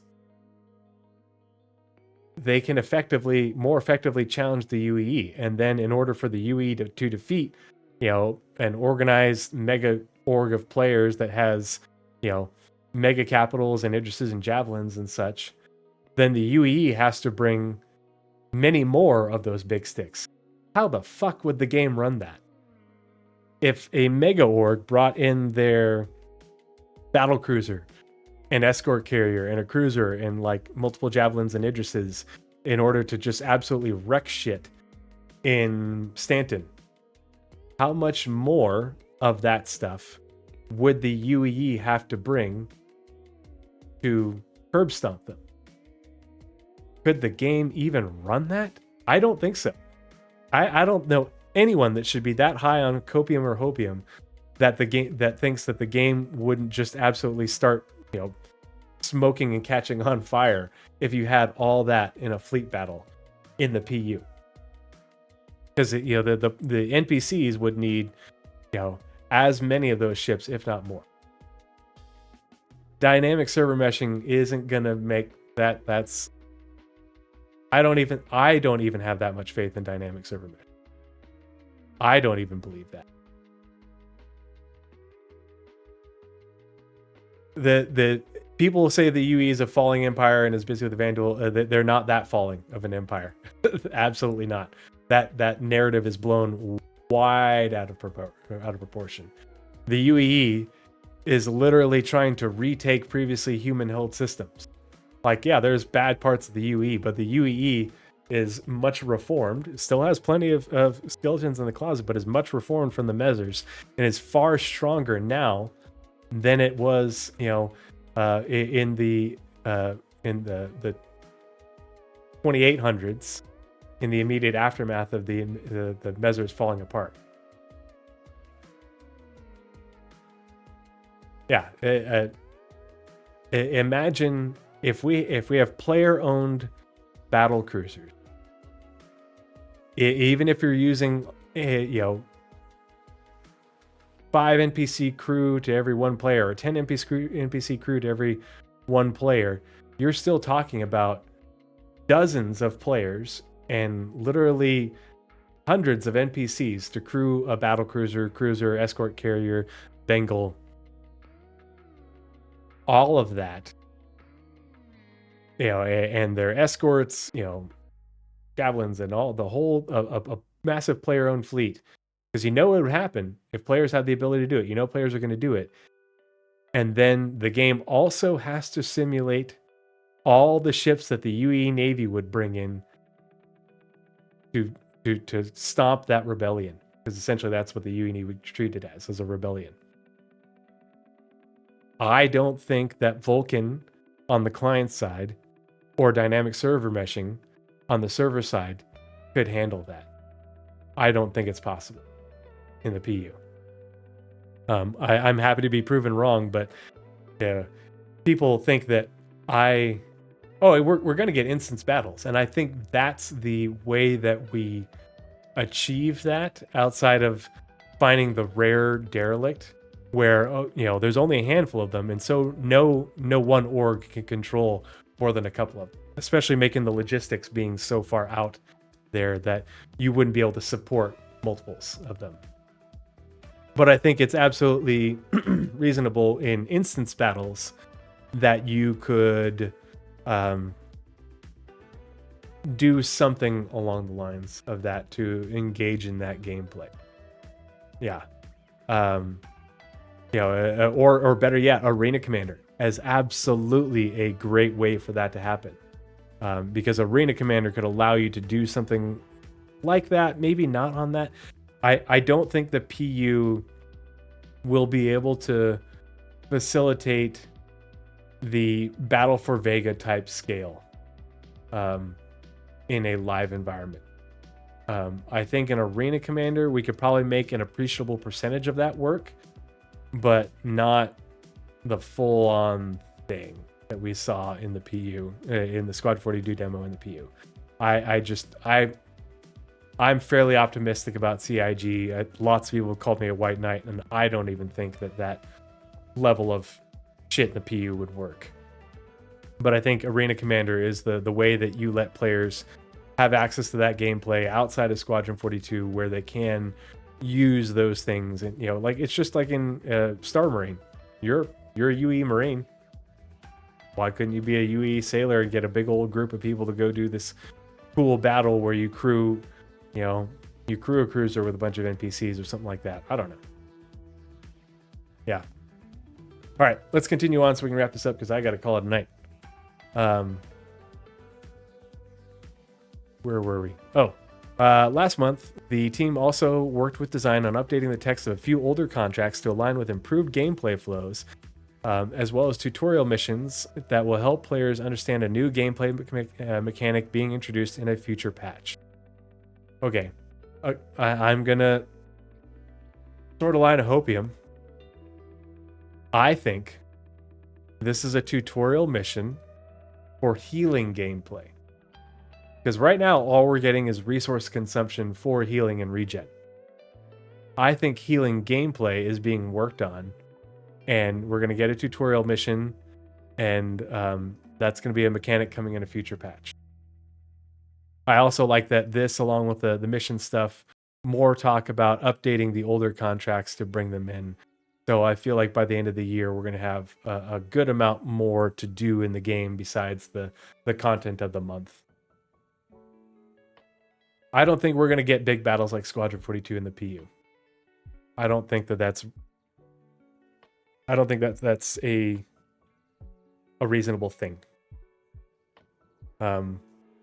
Big battles, yes, but when you look at what we saw in Squadron 42, I don't think the game can handle that. At least not anytime soon. And I think that we will probably see stuff close to that where you can go to the aid of the UEE. They call for help because a UEE flotilla has been ambushed by the Vanduul, but I don't think we will be allowed to participate, I don't think that we'll even be able to stumble upon a attack on Vega level battle going on in the PU. But that's the other thing, is like the UE Navy is not going to just randomly let people hop in and be like, oh yeah, come to our aid in this pitched battle against the Vanduul. That's not a thing. Maybe in small amounts, but not the scale where these giant fleet operations, they're not going to let civilians, even with all the rep in the world, come in to help out. People talk about PMCs nowadays, and no military is going to bring a PMC to do that level of thing. It's smaller scale stuff. The team additionally crafted a new fiction piece for this month's subscriber Junk Point magazine that expands upon the current happenings of the Empire. That is the Congress Now issue. Online technology. In August, the online services team collaborated with QA to test the Stow Content API. Item Imprint V1 development continued as well. And so this is part of the ownership system that we need for item recovery. With the blueprint library development done on the service side, as they were talking about for crafting, they were waiting on this work on the blueprint library to get done enough for them to be able to utilize it in an online mode. Related API development began. This is the ability to connect it in the online environment to the game. Online technology also started the discovery phase for the instancing feature. The team is currently working on making the inventory API only accept calls if they affect a specific inventory ID. This is being done ahead of the Entity Graph global database starting.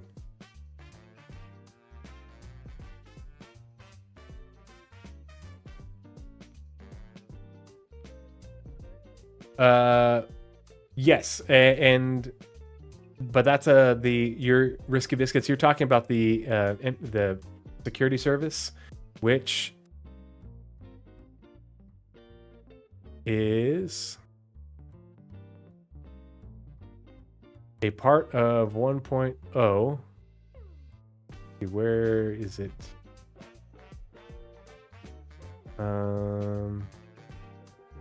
Gameplay. On security. So if you remember the 1.0 presentation, where they talked about essentially they'll have like zones of security that will dictate the response time, and they will escalate the amount of force based off the threat. And so if it's just one pirate, they'll send like one cop. But the larger the threat, the more security response you'll get, up to and including the UEE responding. So that's what I was talking about. Like if players arrive in their giant battle fleet, because if they have access to these things, they will, in more than just you find one derelict and you've got one cruiser out of 5 that are in the game. Eventually, the UEE would respond to that threat. and that's the UEE is the ultimate police. In that escalation of force. Think of just like GTA. Eventually, the army gets called in. Right, and that's what we have right now is because the system isn't in there. It's broken. It doesn't work. Yeah, it used to be in game in a very simplistic manner, but it doesn't work anymore, and so they had to essentially turn it off. But it'll be coming back. This is ran by Star Sim. Star Sim is what governs this.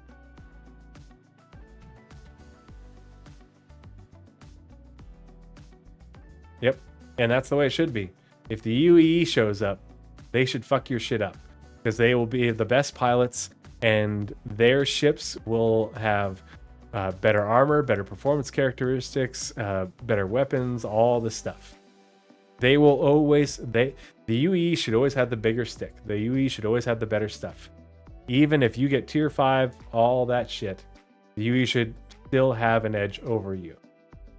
But if you are a hot shit pilot, well, then you're going to need more UEEs to come after you, take you down. Yeah, oh yeah, definitely. Eventually that will curtail the griefing. That and all the other consequences with Death of a Spaceman.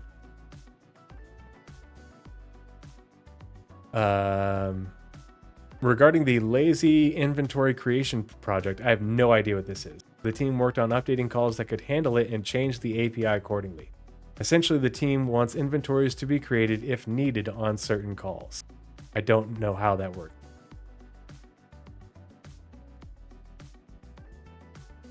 The UEE won't call civilians for help in a big fleet battle against the Vanduul.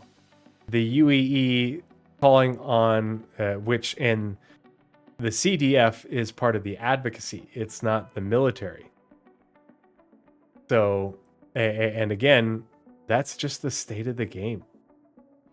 Like, it's a law enforcement operation. It's not a fleet operation. That's the whole point of the CDF, is to reduce the dependence on the fleet so that way they can fight the Vanduul.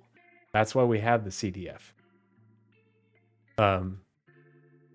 It's not the UEE Navy saying, hey, we need help retaking Tiber, or we're making a push into Caliban. Won't you join us? No, that's not how that's ever going to work. They might ask you for help with little objectives and stuff, which is kind of how PMCs work nowadays. Smaller tasks, but you won't see us getting called in to help if there's a second Battle of Vega. Or at least not on the front lines. No military commander wants even the CDF anywhere near their military operation on something of that scale. Ancillary duties like protecting evacuation convoys, delivering, protecting supply convoys. Fuck yeah, absolutely. That's an entirely different thing.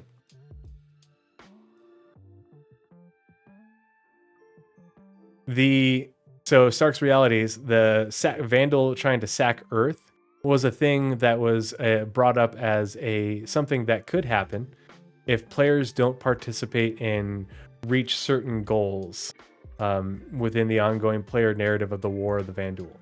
So the Vanduul keep marching across the stars, and players don't do enough to, essentially CDF stuff to help the UEE fight them back. Then yeah, it's a thing that could happen. Do I think it would ever happen? No, I don't think it would ever happen. Plus the Vanduul move via large jump points. They don't send giant invasion fleets via small and medium jump points.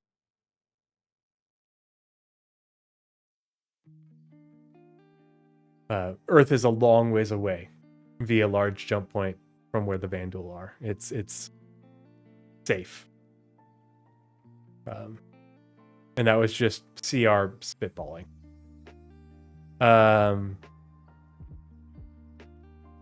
Let's see. As usual, the online services team worked on various bug fixes and improvements, including items for the mission system and for trace analytics. Meanwhile, Live Tools continued to enhance their internal support tool. These improvements will help our support staff monitor activity within the tool more effectively, ensuring fair play and better experience for everyone. Live Tools team. The team also kicked off the discovery and early design of a new entitlement service within the Hex NOC entitlements module. This service will support item recovery workflows by tracking entitlement history, status, and source, making it easier to resolve issues quickly and accurately. I think this is part of item recovery, but also I think that this will help with long-term persistence and the issues that we have with things getting lost in between patches. Because we know as of the end of last year, they were working on long-term persistence, LTP 2.0. But that work was sort of on the back burner while they were working on dynamic server mesh, which makes sense. It's frustrating, but makes sense. So this service could be used as part of the work on long-term persistence, but it also might just be for the item recovery that we know about. Live Tools also began restructuring the error reporting system. This upgrade aims to significantly boost the speed and volume of crash processing. As part of this, they're migrating to a new framework that's more scalable and easier to maintain. This will be important as Star Citizen in the next several years moves towards more and more polish and optimization, finding those issues that cause crashes in order to get the game in a better state leading into 1.0. Finally, in August, the network team progressed with bug fixing and maintenance alongside support for online services item imprinting tasks. They also focused on mapping out their path toward instancing and dynamic server meshing. So continuing that work, because the full implementation of instancing is beholden to dynamic server meshing making it into the game. R&D. In August, the R&D team's focus remained on analyzing performance and optimizing engine and game code. This is the last phase of Squadron 42's development. This is why we are starting to see attempts at Vulkan Tech previews to get further validation of that stuff and optimizations in order to migrate that back into Squadron before its release. And we're going to see more and more of these things getting implemented in the PU for us to test it, hopefully see improvements from it. They iterate on it, get the results that they want, and then migrate that back into Squadron to make sure it still works that way to get Squadron up to release ready. VFX, multiple locations, props, and gameplay elements integral to the entire Alpha 4.3, 4.3.1 flow required VFX support, which resulted in incredible visuals that the community have already given great feedback on. Support was also given to vehicle and creature teams. Yeah, the visuals in the Onyx facilities are pretty great. It really came out very well, and I'm looking forward to seeing the next part. But that is it for the August monthly report for 2025. Let's go ahead and switch screens, and we'll find someone to raid and call it a night, because I got to wake up in a little over 6 hours. Oof. Not quite 7 hours. I can get a little bit more sleep.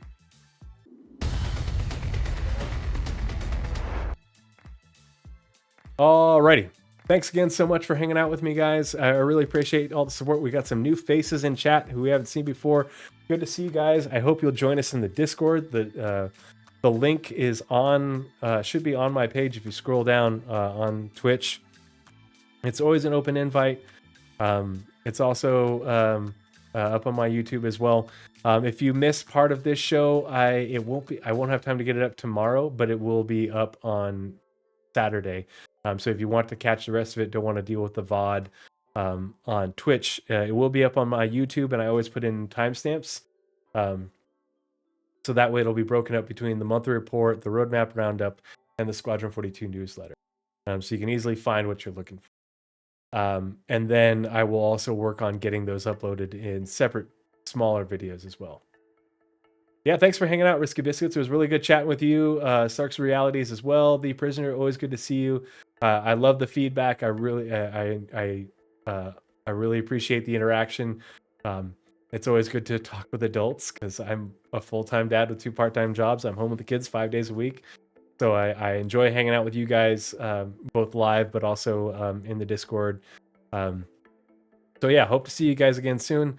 I think I'll probably stream the game on Sunday night after drill, and then plan on episode 90 of the Pathfinders podcast next Wednesday for the Roadmap Roundup and the Spectrum Pulse on capital ships, or the super capitals, and what that could entail if we still get to find derelicts.